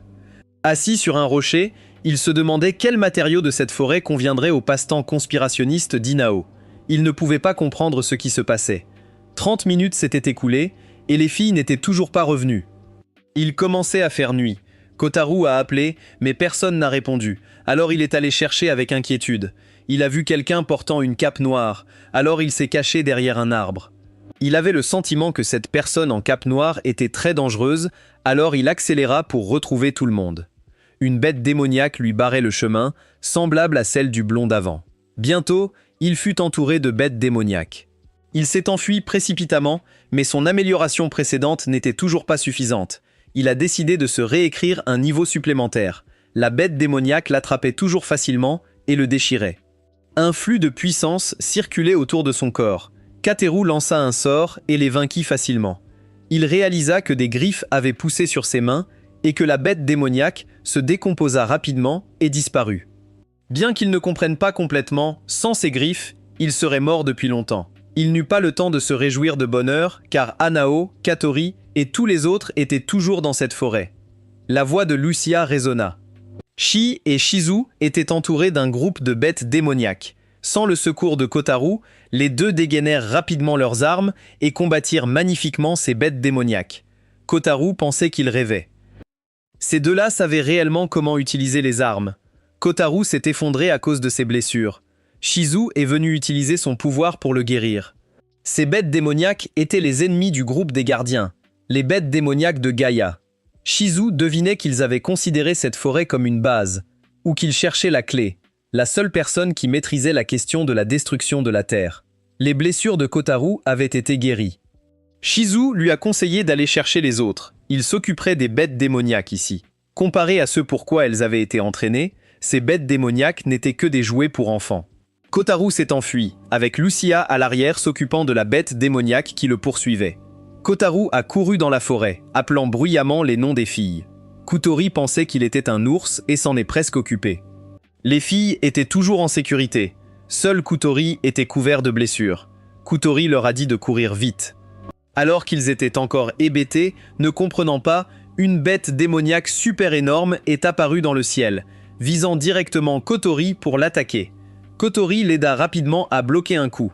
Le bras de Kotori était étroitement lié. Il a supplié tout le monde de se rassembler rapidement avec Lucia et Shizu et de s'enfuir de cette forêt. Kotori a promis de trouver des gens à revenir et à secourir. Le bras de Kotaro a été poignardé. La bête démoniaque a essayé d'aspirer quelque chose de son corps et l'a traîné sur plusieurs chemins. Ses griffes sauvèrent une fois de plus Kotaro. Lors des attaques suivantes, Kotaro ne put à nouveau lutter contre lui. Il avait l'impression d'avoir péri. La fille au ruban rouge apparut, coupa la bête démoniaque en deux, puis retourna à Kotaro. Elle avait nettoyé les choses qui l'attaquaient. Les souvenirs du rêve revinrent, cria Kotaro, demandant qui était la fille. Kotori apparut par derrière et le serra fort dans ses bras. Kotori a eu du mal à être libéré. Kotori a également grondé la jeune fille, lui disant de partir rapidement. Ensuite, les deux se sont soutenus hors de la forêt. Kotori l'a rassuré qu'il retrouverait Hanao et continuerait le travail du club surnaturel. Lucia et Shizu avaient vaincu tous les monstres, mais la situation ne semblait pas tout à fait correcte. Ils ont conseillé à Kotaro de ne pas s'approcher. L'ambiance était très tendue. Lucia voulait qu'Akane réponde à certaines de ses questions. Lorsqu'ils se sont revus, les bêtes démoniaques n'avaient pas été complètement éliminées, mais elles n'ont pas attaqué les sœurs Akane. Akane suggéra calmement que les bêtes démoniaques étaient pointilleuses quant à savoir qui elles attaquaient. Shizu a demandé plus loin « Pourquoi ces deux-là n'ont-ils pas eu peur lorsqu'ils ont vu les bêtes démoniaques ?» Akane a dit qu'elle s'était figée et n'a pas montré qu'elle avait peur. Shizu réalisa rapidement qu'Akane mentait. Grâce à l'analyse de la fréquence cardiaque, des muscles du visage, de la respiration, tout était tout à fait normal. Akane ne s'attendait pas à ce que les deux juniors avant elle soient des chasseurs surhumains des gardiens. Akane a dit à Kotaro de rester à l'écart du groupe de Shizu car ils étaient ennemis. Il s'est avéré que les sœurs Akane appartenaient à Gaia. C'était comme s'ils étaient sur le point de se battre. C'était Akane qui avait attiré les bêtes démoniaques pour les attaquer. Lucia s'est précipitée pour attaquer Akane, mais Sayaka est apparue de quelque part et a bloqué le coup pour elle. Il appartenait également à cette organisation. Pour l'honneur d'Utori et Akane, il a affirmé qu'il n'était pas lié à cela. Tout cela était une coïncidence en raison d'un incident malheureux dans l'organisation. Cela dit, ils ont demandé à partir. Le corps de Kotaro avait atteint sa limite. Le lendemain matin, en cours, Lucia et Utore étaient tous deux absents. Même le professeur principal n'est pas venu en classe. Malgré leur tentative d'envoi de SMS, aucune des filles n'a répondu à Kotaro. Après l'école, Yoshino s'est rendu compte que Kotaro avait des ennuis, mais il a dit qu'il allait bien, alors Yoshino est parti. Sayaka avait conseillé à Kotaro que s'il voulait chérir sa vie quotidienne, il ne devrait pas trop s'en mêler. Kotaro avait oublié que la précieuse vie normale pouvait être détruite très facilement. Kotaro est allé chez Kotori pour l'inviter à l'école. Réponse. Son esprit était toujours tourné vers les événements d'avant. 3 jours s'étaient écoulés depuis l'incident forestier. Il n'avait plus rencontré personne, et même tout contact avait été coupé. Le résultat était que jusqu'à présent, Inao n'avait toujours pas été retrouvé. La vie quotidienne heureuse s'est terminée ainsi. Aujourd'hui, un nouveau professeur était arrivé, et les 3 camarades de classe ont continué à prendre congé. Lucia et Shizu étaient membres de l'organisation secrète anonyme des gardiens, tandis que Eikane et Utori étaient membres de l'organisation adverse, Gaia. Même ainsi, Kotori, qui n'était pas impliqué, a également disparu, ce qui était déroutant. Yoshino se demandait pourquoi toutes les filles qui jouaient avec Kotaro séchaient l'école. Si effectivement il avait des difficultés, Yoshino était sur le point d'en dire plus, mais s'arrêta. De retour chez lui, Kotaro s'allongea sur le lit. Il y avait une autre chose qu'il se demandait. Son pouvoir ne pourrait-il pas simplement être le pouvoir de réécrire et d'améliorer son corps? Il a testé les nouvelles griffes et a réussi. Cela a réveillé la fille au ruban rouge qui dormait sur le toit. Kotaro a essayé de tester sa force avec de vieilles chaussures. Ses griffes étaient très pointues. Alors il quitta la pièce pour trouver d'autres choses à tester. À son retour, la fenêtre s'était ouverte d'une manière ou d'une autre. Il s'est avéré que la fille au ruban s'était faufilée dans la pièce. La jeune fille chancela vers Kotaro, l'informant qu'une urgence s'était produite, puis s'effondra dans ses bras. Kotaro réalisa que cette fille n'était pas un fantôme. Le lendemain, en classe, le nouveau professeur principal a annoncé la disparition d'Inao de la classe 2A. Elle avait quelque chose à dire aux étudiants. Depuis la semaine dernière, il était désormais protégé à l'hôpital voisin de la ville. Il n'annonçait cette information que maintenant, parce que les souvenirs d'Anao semblaient très vagues, les rendant incapables de confirmer son identité. Même s'il y avait encore certaines choses dont elle ne se souvenait pas, Kotaro se sentait chanceuse de ne pas être blessée. Ses parents étaient choqués, et leur famille avait donc quitté Kazimatsuri. Lucia apparut, ramassant la canette que Kotaro avait jetée et manquée. Cette fois, elle est venue lui dire au revoir. Puis elle l'a rassuré de ne pas s'inquiéter. Avant de partir, elle tourna la tête en arrière. Le temps passé au club était très amusant. La petite fille a beaucoup aimé, puis a sauté à terre et a disparu sans laisser de traces. De retour chez lui, Kotaro trouva la maison en désordre. En voyant un ruban rouge, il devina que c'était l'œuvre de la fille. De retour dans sa chambre, Kotaro ne vit la fille nulle part. En fait, elle se balançait sur une balançoire juste derrière lui. Chaque fois que Kotaro se retournait, la fille changeait de position. Il sentit une odeur étrange, et c'est ainsi qu'il a attrapé la fille. Elle s'est présentée comme étant Kagari. À part son nom, elle ne se souvenait de rien d'autre. Elle a affirmé qu'elle n'était pas un fantôme et qu'elle avait l'impression d'avoir une mission très importante. C'est pourquoi elle devait se retrouver et elle voulait l'aide de Kotaro. Le lendemain matin, Kotaro se réveilla. Kagari était allongée à côté de lui, le mordant un peu sournoisement. Kotaro voulait aller à l'école. Mais Kagari voulait qu'il reste à la maison pour l'aider à retrouver sa mémoire. Il alluma l'ordinateur, demandant à Kagari de sortir un instant. Kagari était bouleversé parce qu'il osait se cacher et faire des choses louches. Au bout de 5 minutes, il laissa la petite fille rentrer dans la pièce. L'ordinateur portable avait été allumé. Il a dit à Kagari de rester docilement à la maison et de jouer pendant qu'il allait à l'école. Mais la fille l'a suivi jusqu'à l'école et a même obtenu un uniforme scolaire quelque part. La petite fille était bouleversée car elle ne pouvait pas entrer dans la classe. Yoshino l'a arrêtée parce qu'elle n'était pas une élève de cette école. Selon Internet, Kagari savait que Kadaru était à l'école. Elle avait donc été transférée dans cette école. En entendant le nom de Kadaru, les gens murmuraient et bavardaient. Yoshino voulait emmener cette fille dans la salle des professeurs, mais elle avait utilisé le ruban pour lui lancer une attaque combo, le faisant voler au sol. Les amis qui ont vu cela ont applaudi car le patron de l'école, Yoshino, avait finalement été vaincu. Kotaro s'est précipité dehors, a pris la fille dans ses bras et s'est enfui. Dans la cour, il a demandé ce que faisait la jeune fille. La fille pensait que c'était parce qu'il l'avait intimidée et abandonnée. Peu importe à quel point il l'aimait, il devrait être franc avec ses sentiments. La petite fille pensait que Kotaro l'aimait bien parce qu'il l'avait intimidée. Toutes ces choses qu'elle avait apprises sur Internet. Voyant que la fille avait l'air de s'ennuyer, Kotaro suggéra de lui faire visiter l'école. Kagari pouvait librement changer de tenue, elle voulait donc qu'il loue son talent. Il y a d'abord eu une visite de la cantine scolaire. Kagari pouvait boire du café gratuit à la machine à café. Normalement, c'était une chose horrible que personne ne boirait, mais Kagari trouvait que c'était un régal délicieux. Ensuite, il fallait visiter le lac. Kagari était toujours en colère contre sa violence envers elle. Soudain, Kotaro aperçut une silhouette familière. Il s'est précipité vers Inao, demandant à Inao ce qui s'était passé dans la forêt et pourquoi elle était ici. Inao ne se souvenait plus de qui il était. Les deux étaient assis sur un banc. Kotaro lui a parlé de leur relation. Inao a sorti une carte mémoire. Il semblait qu'elle l'avait en entrant dans la forêt. Elle pensait qu'elle devrait le lui donner. C'était peut-être le but de sa venue ici. Après cela, elle lui a dit au revoir. Kotaro l'a rappelé à propos de la compétition entre eux deux. Il a accepté qu'Inao soit le gagnant. Inao était très heureux d'entendre cela. Kagari est venu dire qu'Inao avait perdu une partie de son cœur, mais sa conscience avait atteint son objectif. À la maison, Kadaru a inséré la carte mémoire dans l'ordinateur.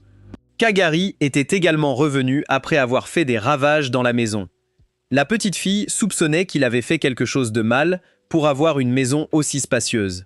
C'était la maison que ses parents avaient laissée derrière eux. Ils avaient des travaux de recherche très chargés et ne rentraient donc pas chez eux. Il travaillait dans une société de protection de l'environnement nommée Japan Divine Association. Akane est revenue dans l'organisation. Les gens là-bas lui rappelaient qu'elle était la sainte jeune fille de la prochaine génération et qu'elle n'avait donc pas besoin d'aller à l'école. Ils espéraient qu'à partir de maintenant, elle reconnaîtrait clairement sa position avant d'agir. La réunion a commencé. Le contenu était que ces derniers temps, il n'avait pas vu de traces de la prochaine clé. Puis Akane retourna dans la pièce avec tout le monde. Même si elle venait de participer à la réunion, sa seule mission était de pousser le fauteuil roulant. Lorsque la Sainte Vierge était proche de la mort, le successeur devait être à ses côtés pour la servir. Elle suivait ce règlement. Cela signifiait que la Sainte Vierge actuelle ne vivrait plus longtemps. Eikan avait demandé à Sayaka de lui procurer l'ordinateur de jeu qu'elle considérait comme sa bouée de sauvetage. Il ne s'attendait pas à ce que la salle d'activité du club soit si étroitement liée à la Japan Divine Association. Kutori se souvenait des jours là-bas. Elle était très heureuse avant que tout le monde ne devienne ennemi. Tout a ensuite été résolu sans problème par Akane. Mais en mentionnant Kutori, elle hésita légèrement. Lucia et Shizu combattaient maintenant une bête démoniaque. Ils étaient déterminés à venger le Scrooge. Se souvenant du passé douloureux, Shizu lui fit ses adieux. L'oncle du magasin d'antiquités est apparu, les félicitant d'avoir réussi à résoudre le problème. Il avait coupé le contrôleur de la bête démoniaque une fois, mais il s'était échappé. Le professeur principal est également venu et a serré Shizu dans ses bras parce que la mission était terminée. En voyant l'oncle, elle lui fit signe. Elle a rapporté qu'elle s'était occupée de toutes les bêtes démoniaques, en appelant l'oncle professeur Asaka. Il ne comprenait toujours pas ce que l'ennemi avait l'intention de faire.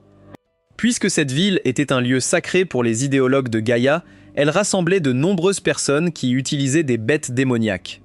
Avant la fête des récoltes, des bêtes démoniaques apparaissaient continuellement, apparemment simplement à cause de la personne qui possédait la clé.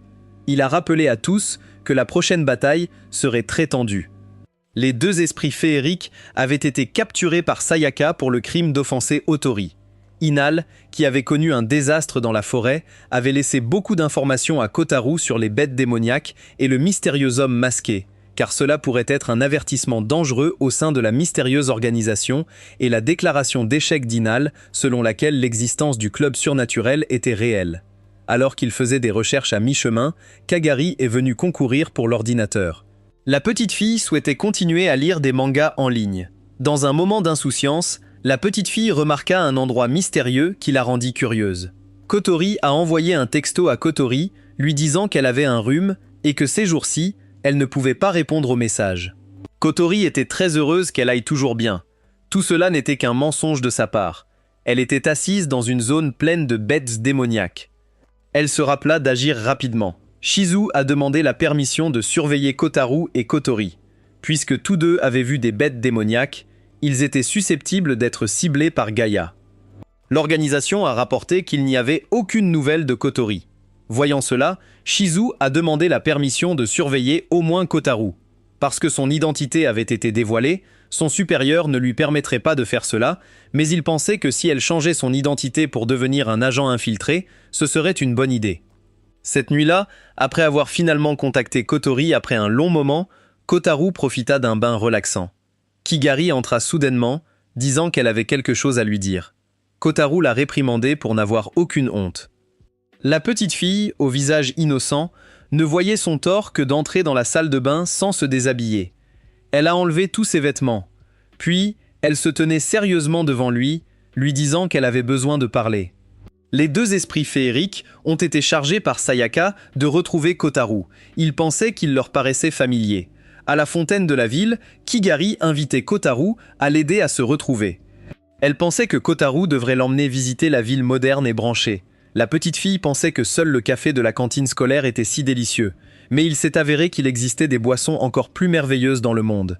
Les esprits féeriques trouvèrent Kotaru, tandis qu'en même temps, les gardiens le surveillaient également.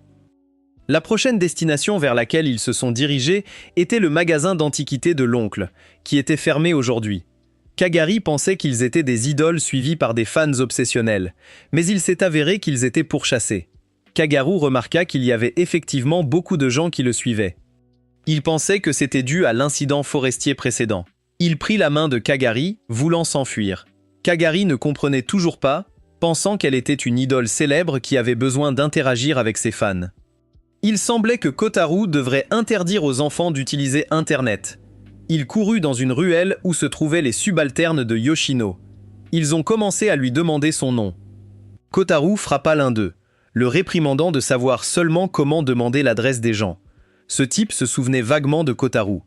Yoshino s'est avancé derrière ses subordonnés, affirmant qu'il était un loup solitaire qui n'avait pas besoin d'être couronné roi. En voyant Kotaro, il fut très surpris. Yoshino ne pensait pas que Kotaro pourrait se lier d'amitié avec une nouvelle sœur aussi rapidement. Kotaro essaya d'expliquer que les choses n'étaient pas comme ça, disant brièvement qu'ils étaient suivis. Yoshino lui a montré un chemin pour s'échapper de ce labyrinthe d'ordures que les étrangers ne connaîtraient pas. Yoshino croyait que celui qui mettrait fin à la vie de Kotaro ne serait autre que lui-même. Hier, Kotori l'avait également contacté pour lui dire qu'elle était malade. Les gardiens et Gaïa s'étaient affrontés dans la ruelle. L'homme aux cheveux orange fut frappé par le chien de Yatori, volant droit dans le mur. Puis, il fut rapidement encerclé et sévèrement battu par les frères de Yoshino. Kotaro s'est rapidement enfui, remerciant silencieusement Yoshino d'avoir aidé à résoudre la situation. Soudain, Kagari s'effondra sur lui. Il s'est avéré qu'elle avait juste envie de café. Son action a fait comprendre aux gens que Kotaro faisait quelque chose de pervers avec l'enfant.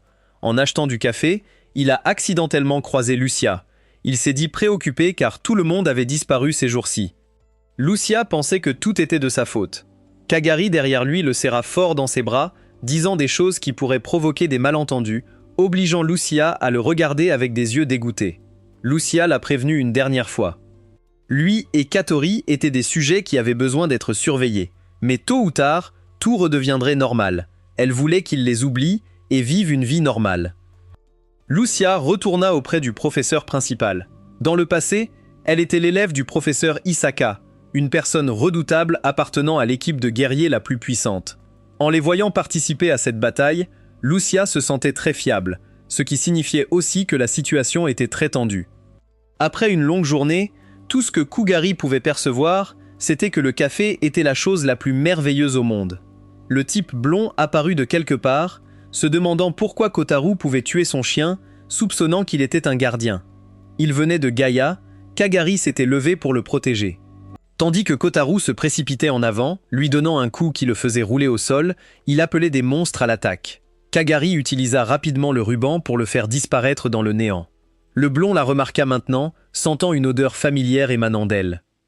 Il se prépara à frapper, mais à ce moment-là, le chien d'Utori a couru et lui a donné un coup de tête, permettant à Kotaro d'attraper Kagari et de s'enfuir. De retour chez lui, Kotaro soupira finalement de soulagement.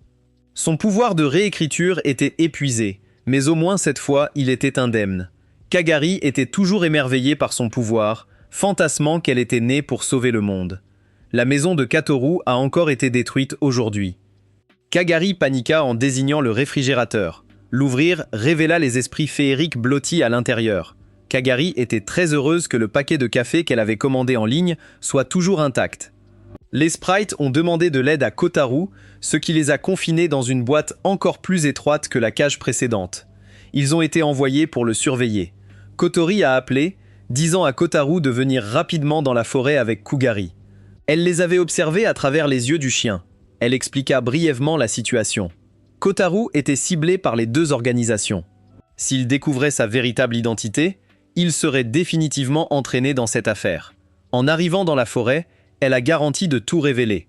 En arrivant dans la forêt, Katori ouvrit une porte, entraînant le groupe de Kotaro à l'intérieur. Cet endroit était une terre magique. Katori se précipita vers elle, s'excusant d'avoir été précipitée. Parce que si elle ne fermait pas la barrière immédiatement, l'ennemi les retrouverait. C'était la base secrète de Kotori. Kagari avait l'impression de connaître cet endroit. C'est parce qu'elle est née ici. Au départ, elle n'était qu'un fantôme. Maintenant, elle était devenue humaine. Katori avait tout vu, mais elle ne pouvait tout simplement pas le dire à Katoru. Kagari attrapa avec enthousiasme la main de Katori parce qu'elle pouvait enfin retrouver sa mémoire. Les bêtes démoniaques ici ont toutes été créées par Katori, même le chien. Elle avait également pour objectif de protéger la clé. Mais elle n'était ni Gaïa, ni gardienne, mais druide. Il y a une dizaine d'années, lors d'un accident, Katori trouva une branche de gui transportant des souvenirs scellés et devint un druide. Depuis, d'innombrables souhaits se sont réalisés. En échange, elle devait protéger la clé, qui était Kagari.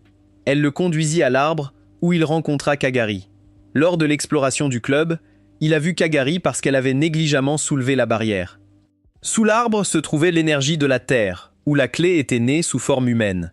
Le marais arc-en-ciel était également dû au point de collecte d'énergie et non à la pollution de l'environnement.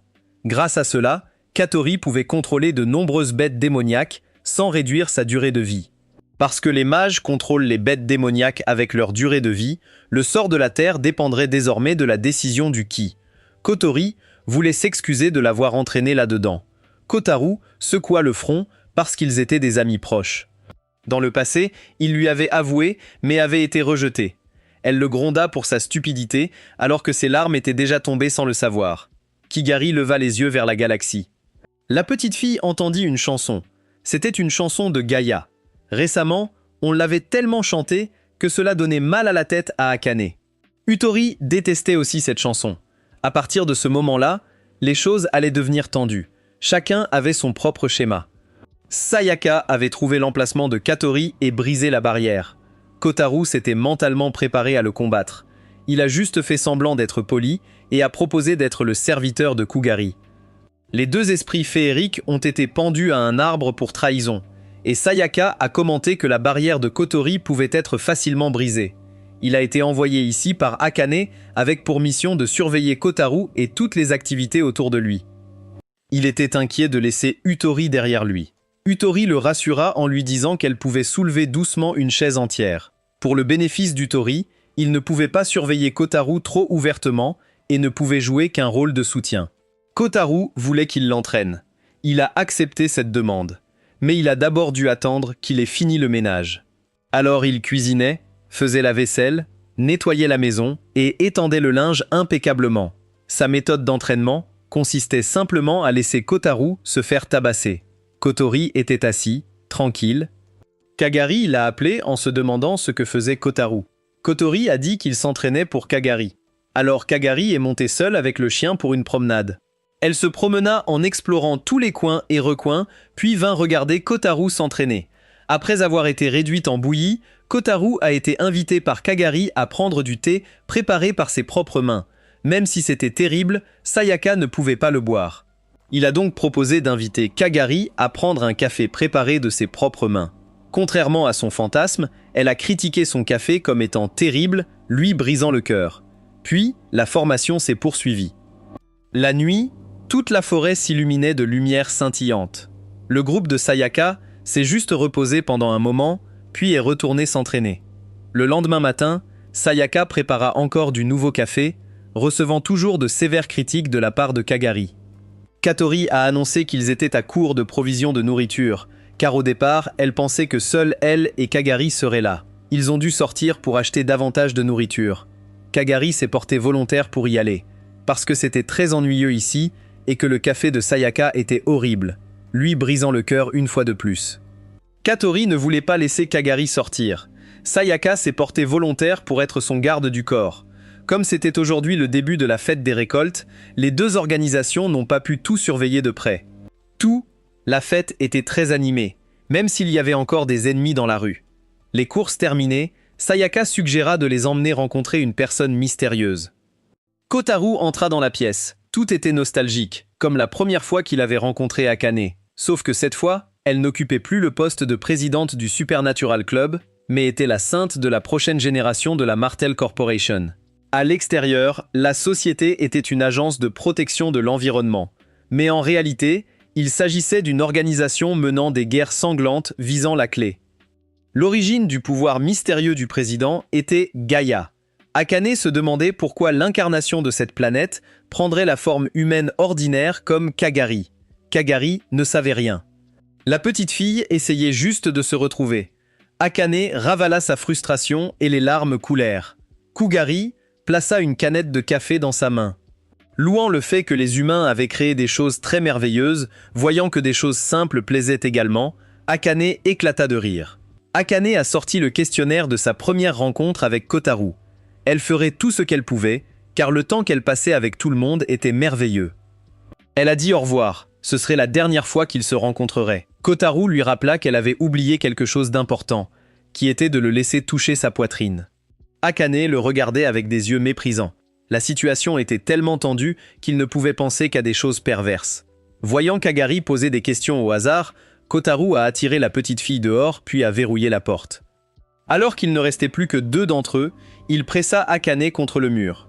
Lorsqu'elle céda, lui permettant de faire ce qu'il voulait, Kotaro s'arrêta. Il promit que la dernière fois qu'il toucherait la poitrine d'Akane, ce serait lors de leur prochaine rencontre dans la salle du club. Du côté des gardiens, ils avaient ciblé les emplacements prévus où la clé pourrait apparaître. Ils s'étaient concentrés sur toute la forêt parce qu'il y avait des choses qui ne pouvaient pas être perçues depuis les airs. Et selon les enquêtes, Kotori apparaissait continuellement dans une zone. Shizu a demandé la permission de surveiller cette zone. Connaissant Kotori, le groupe de Shizu a été affecté à la logistique. Shizu voulait toujours rencontrer ses amis. Lucia lui a conseillé d'oublier tout le monde et de se concentrer sur la recherche de la clé. Les esprits féeriques sont retournés dans la forêt pour s'approvisionner et ont été découverts par le type blond. La nuit, le saint actuel contemplait le paysage de la ville et continuait à se promener. Lors de sa première capture, Akane n'était qu'une coquille sans âme. Elle pensait que c'était un accomplissement, ayant élevé Akane pour qu'elle devienne une jeune femme. Bien qu'il devienne bientôt le prochain saint, Akane ne souhaitait pas que la destruction se produise. De ce côté, Shizu avait récupéré du matériel de base et se préparait à rencontrer le groupe de Katori.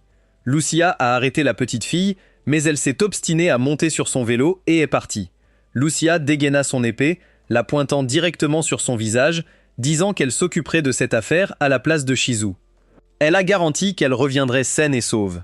La nuit, Kotaro a continué à s'entraîner. En effet, il s'était amélioré, mais comme il était trop dépendant de son pouvoir, il ne pouvait toujours pas vaincre Sayaka. Son pouvoir lui a permis de réécrire ses propres limites, une capacité véritablement puissante, mais avec un prix à payer. S'il était maltraité, Kotaro ne serait plus humain. Il y aurait des moments où il devrait utiliser la réécriture, mais Sayaka lui conseilla de l'utiliser au niveau le plus bas. À la fin de la séance, Kotaro a continué à pratiquer seul. Kagari se demandait pourquoi il essayait si fort.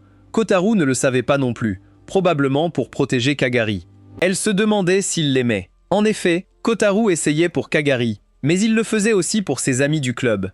La petite fille lui mordit la main, soudain Kagari devint étrange, puis revint rapidement à la normale. Lucia entra dans la forêt, où elle vit le blond et ses compagnons discuter de la position de la clé et du groupe de Kateru. Elle voulait les suivre pour retrouver les autres. La priorité de l'organisation a toujours été de trouver le qui. Mais un fragment de souvenir la traversa. Kotaro l'avait un jour appelé son ami, lui disant qu'il ne la laisserait pas se sentir seule. Elle s'est réveillée. Bien que stupide, elle a quand même choisi de donner la priorité à la protection de ses amis. Pendant ce temps, Okane voulait envoyer Utori à Kotaro. Elle voulait que sa sœur quitte l'organisation parce que sa petite sœur avait toujours douté de Gaïa. Parce que c'était la guerre, Okane voulait que sa sœur soit avec de bonnes personnes comme Kotaro, au lieu d'être témoin des crimes qu'elle était sur le point de commettre. Lucia a sorti son épée pour se battre avec les hommes en robe rouge. Il était le contrôleur des monstres de feu, des monstres de lave. Akane a donné une lettre à Yutori, voulant qu'elle la donne à Kotaro. Lucia se battait avec le blond. N'ayant plus le choix, elle utilisa son super pouvoir pour détruire la forêt et le vaincre. À la limite, il lança une lance qui transperça son corps. Tous les saints étaient autrefois des humains et menaient une vie très heureuse, mais des désaccords survenaient continuellement. Ils se sont entretués, mourant et se réincarnant continuellement, éprouvant un chagrin sans fin. Durant tant d'années, leurs petits souhaits s'étaient transformés en désespoir et en ressentiment envers les humains. Ce qu'on appelle l'humain ou la vie, en fin de compte, était-il vraiment étroitement lié au futur ou non? Okane s'est réveillée. Sa sœur la regardait. Elle ne comprenait pas ce que signifiait le rêve à l'instant. Yutori était arrivée dans la forêt. D'après le rapport de Sayaka, la base de Katori se trouvait ici. Elle vit que Lucia avait été grièvement blessée, allongée sur un sol stérile. Elle courut précipitamment pour soutenir Lucia, voulant l'emmener immédiatement à l'hôpital. Heureusement, Kotaro et Kotori sont sortis parce que la barrière avait des problèmes. Même si elle en avait entendu parler, Utori ne s'attendait toujours pas à une base comme celle-ci au milieu de la forêt. Kotori exécutait un sort pour activer la vie du président de classe, ainsi que le sort pour donner sa propre vie à des bêtes démoniaques. Katori a avoué son identité de druide à son ami. Sayaka est sorti pour explorer la situation. Il a effectivement constaté que toute la zone autour d'ici était fortement contaminée.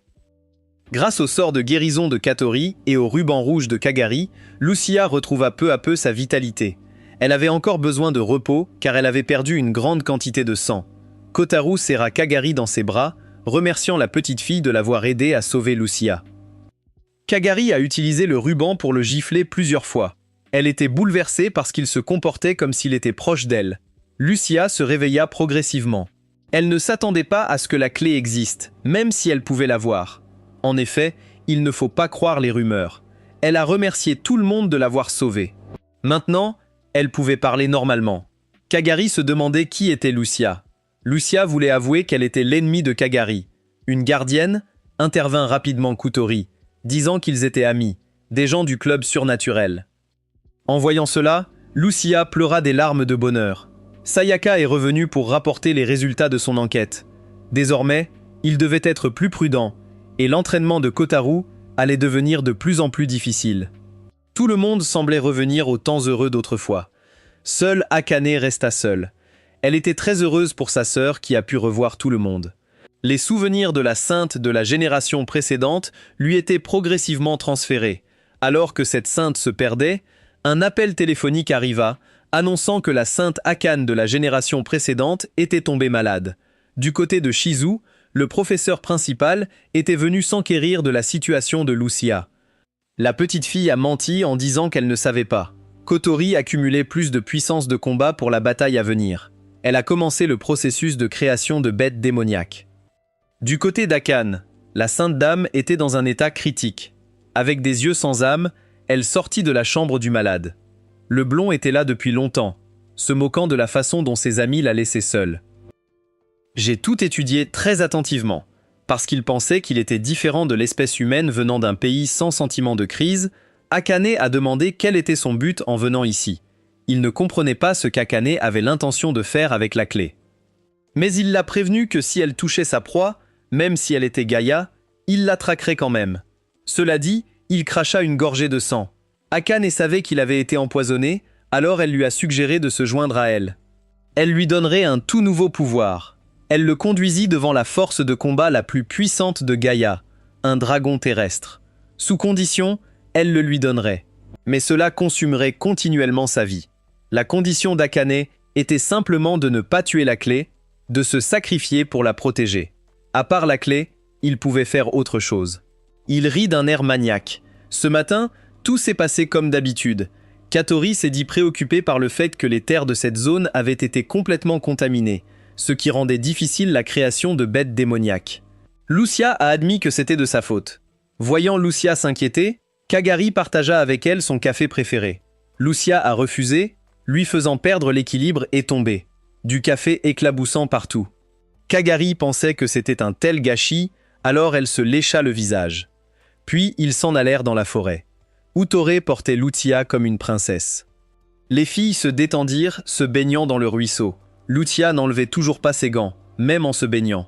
Elle a avoué son véritable pouvoir. Utori lui a présenté ses excuses pour la négligence du passé. Pour Lucia, sauver le monde à tout prix était l'œuvre d'un gardien. Mais elle était ici avec un membre de Gaïa, une organisation qui tente d'éradiquer l'humanité. Tout cela pour la soi-disant amitié. Kagari ne comprenait pas. Si les deux organisations avaient le même objectif, sauver le monde, pourquoi y a-t-il eu la guerre? L'histoire n'a pas été entièrement racontée lorsque Kotaru est arrivé au lac de baignade et s'est déshabillé.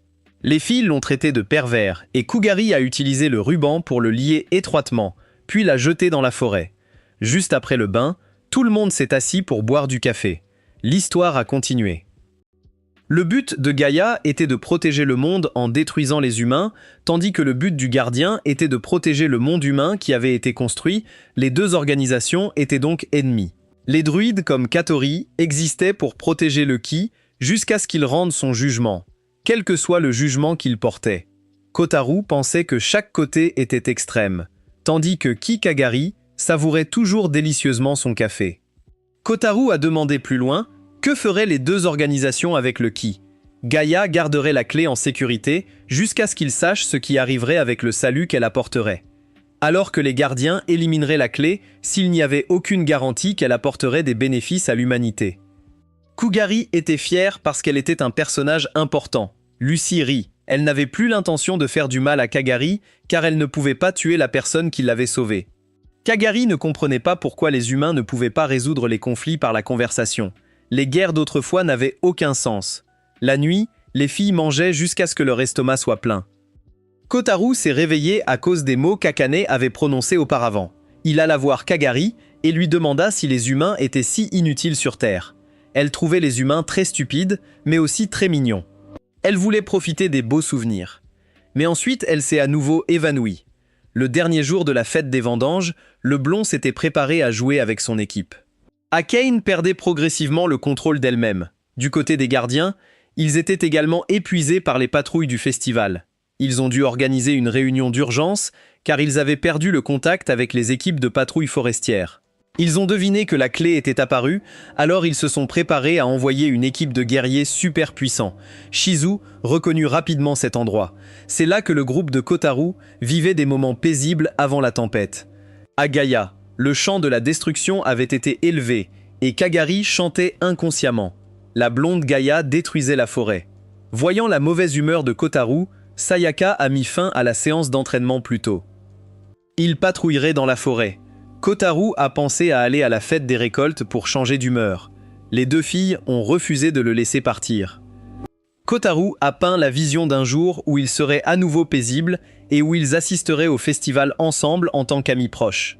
Aujourd'hui, Kagari avait l'air plus calme que d'habitude, regardant constamment le ciel. Un son perçant retentit. La barrière avait été brisée de l'extérieur. Kagari lui saisit la tête et cria. Quand Kotori courut vers la barrière, le blond se tenait déjà là. Il a commencé à utiliser la magie du feu, affirmant qu'il avait percé le ventre de Lucia pour la transformer en kebab. Kotori se préparait à attaquer, mais l'autre gars avait une longueur d'avance, invoquant une bête démoniaque super énorme. Les bêtes démoniaques de Katori sont également entrées dans la bataille, mais elles ne faisaient qu'effleurer la surface. Luxu a été soutenue. Le blond n'arrivait pas à croire qu'elle était encore en vie. À ce stade, Katori ne pouvait que faire reculer tout le monde. Il lui restait encore un coup, en utilisant le tir démocratique. Les parents de Katori semblaient se battre contre le blond, permettant à Katori d'aider ses amis à s'échapper. Lorsque Katoru a posé des questions, Katori a répondu avec colère qu'ils n'étaient que des bêtes démoniaques, même si elle ne comprenait pas la situation complexe. Il leur fallait désormais courir vite. À ce moment, Kotori se souvint de ses parents décédés. Elle retourna dans la mer de feu, criant et les appelant. Sayaka était revenue pour les sauver, mais avait été bloquée par deux subalternes blonds. Il voulait admirer le pouvoir du Gaïa le plus fort pour voir s'il était aussi fort que la rumeur le disait. Le blond de ce côté en avait fini avec les parents de Katori. Les deux hommes se sont serrés la main avec la photo de famille et ont sombré dans la mer de feu. De ce côté-là, les gardiens se sont également mis en mission. Avant cela, le professeur principal voulait demander quelque chose à Shizu. Elle voulait confirmer que Lucia et Shizu ne feraient rien de stupide. Shizu hocha tristement la tête, alors le professeur dit au revoir à Shizu, voulant que la petite fille reste à la maison et soit sage. Parce qu'elle était l'atout dans ce moment crucial, lui rappelant de ne pas oublier son identité de gardienne, chacun s'est laissé sortir de la forêt. Katori a raconté l'histoire d'il y a 10 ans. La première bête démoniaque qu'elle a créée de ses propres mains lorsqu'elle est devenue druide était ses propres parents.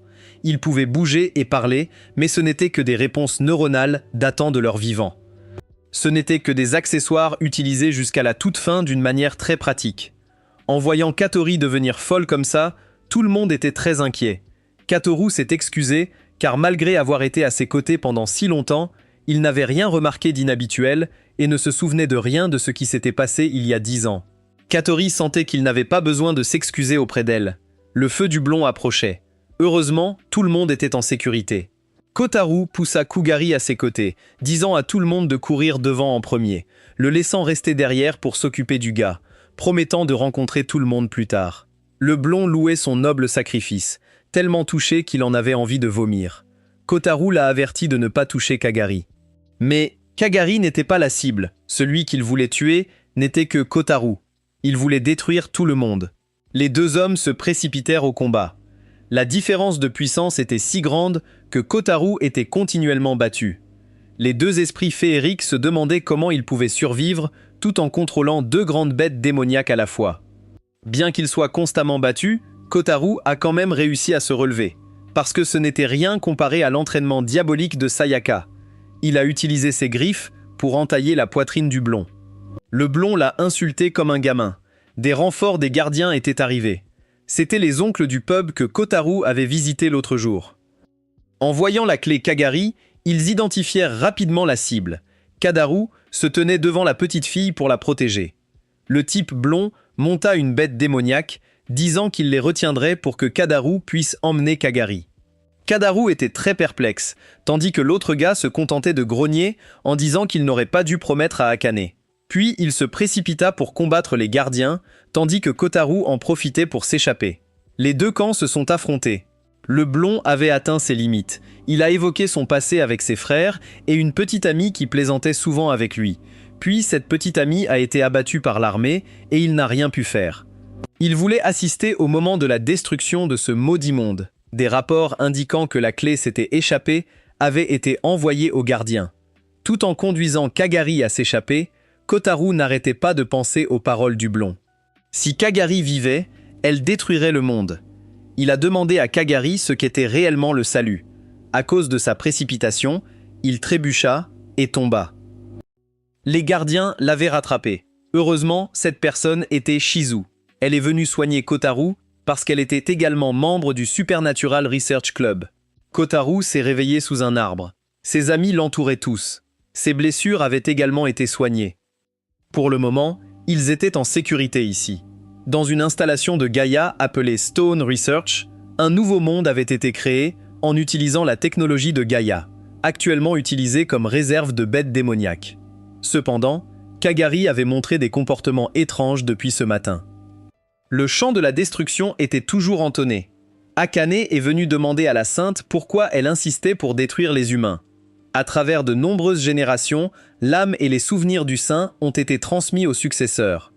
Elle devina qu'Akane n'avait pas encore été submergée. Mais cela avait sûrement été profondément gravé dans son cœur. À chaque génération de succession, le désespoir s'est aiguisé et renforcé. Il n'avait pas de bons souvenirs pour changer ce désespoir. Akane a affirmé qu'elle avait de bons souvenirs. Le saint l'a mise au défi d'utiliser les petits fragments de mémoire de cette école pour lutter contre la haine transmise de génération en génération. Son plan avait été soigneusement exécuté. Ils apporteraient la clé du lieu sacré pour continuer le champ de destruction, et elle s'y rendrait également. Akane a demandé la permission de l'accompagner.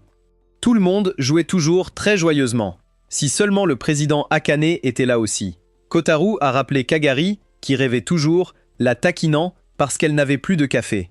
Kotori a dit que ce comportement rêveur était vraiment Kagari. La petite fille n'était pas une créature vivante, mais simplement un phénomène surnaturel créé pour apporter le salut. Pas différent des bêtes démoniaques. Mais récemment, la petite fille était très heureuse. Kagari commença à divaguer. La petite fille n'a pas pu retrouver de beaux souvenirs de l'humanité. Elle n'a rien trouvé du tout. Le soir, le saint s'est préparé à monter à bord de l'avion. Avant cela, elle a ordonné à tous les contrôleurs de bêtes démoniaques d'attaquer la ville. Elle voulait tout détruire. Son mari a voulu l'arrêter, mais a été cruellement tué par une bête démoniaque. Pour elle, ceux qui ne connaissaient pas la vraie souffrance ne pouvaient rien faire.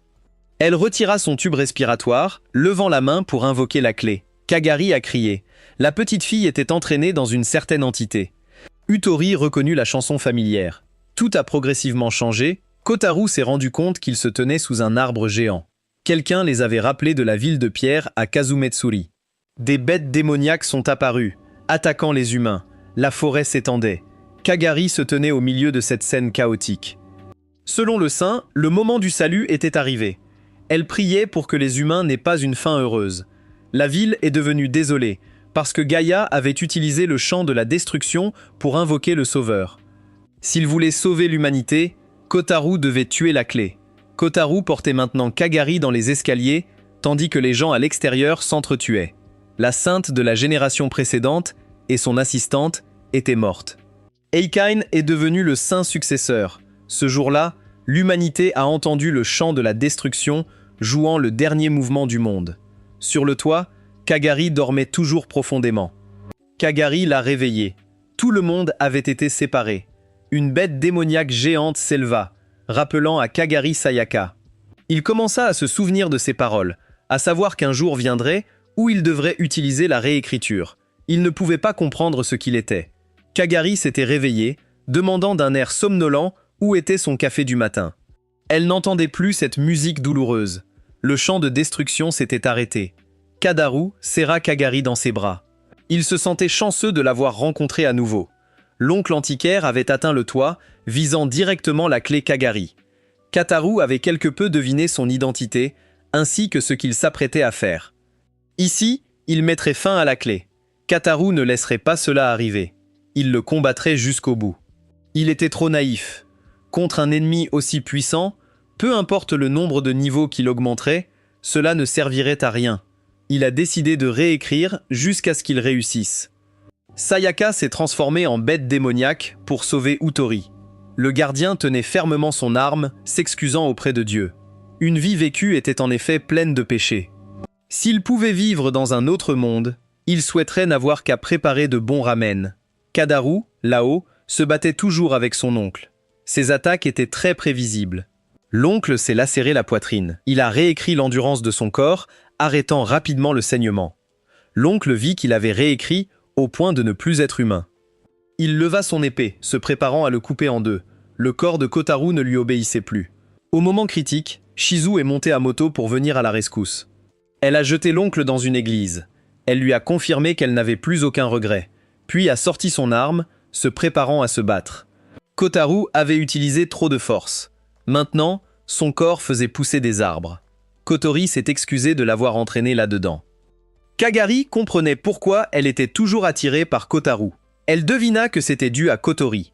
Le jour où la clé est apparue sur la prise électrique, Kotori s'est rendue dans la forêt pour retrouver Kagari, accomplissant ainsi la promesse d'un druide. Mais elle y trouva aussi Kotori, presque mort. À cette époque, Kotori voulait juste sauver Kotori. Alors, elle a beaucoup supplié Kagari. Puis elle a inséré le ruban de Kagari dans la main droite de Kotori pour lui sauver la vie. Elle voulait qu'il continue à vivre au lieu de disparaître comme ses parents, ne s'attendant pas à ce que Kagari souffre ainsi plus tard. Kagari perdait toujours le contrôle. Le pouvoir de Kagari était trop grand. Plus Kagari l'utilisait, plus cela devenait un fardeau pour lui. Kotaru a dû séparer ce pouvoir et le restituer à Kagari. Mais ce pouvoir avait aidé Kotaru à continuer de vivre et à entretenir ses blessures. Maintenant, s'il le rendait, qui savait ce qui lui arriverait? Dans cet état, Kotaru mourrait certainement. Les Fesprit pensaient que Kotaru avait simplement un trou et qu'ils avaient juste besoin de le réparer. Quoi qu'il en soit, ils avaient déjà conclu un contrat avec lui. Kagari a récupéré le ruban et les deux fées ont également fait leurs derniers adieux. Kotaru ouvrit progressivement les yeux. Kagari l'invita à boire une tasse de café. Le chant de destruction retentit à nouveau, faisant perdre à nouveau le contrôle à Kagari et hurler de douleur. Le corps de Kotaru a également été transformé en arbre. Au centre-ville, Eikain se tenait là. Elle avait laissé résonner le chant de la destruction, croyant que la destruction était le seul sauveur. La stupidité des humains n'était pas acceptable. Elle a appelé Kugari à détruire le monde. Kagari ne pouvait rien faire avec sa condition physique actuelle. Kagari a commencé à se transformer. Un grand arbre grandit et la transperça. Kagari rampa jusqu'à l'arbre, essayant d'enlever les parties de l'arbre accrochées à la petite fille. Il a été tiré en arrière par les vignes. En un instant, sa main toucha accidentellement sa poitrine. Kagari cessa de crier, lui lançant une série de coups. Elle avait repris connaissance. En voyant Kotaru ainsi, elle devina qu'il était follement amoureux d'elle. En regardant la scène environnante, c'était une destruction.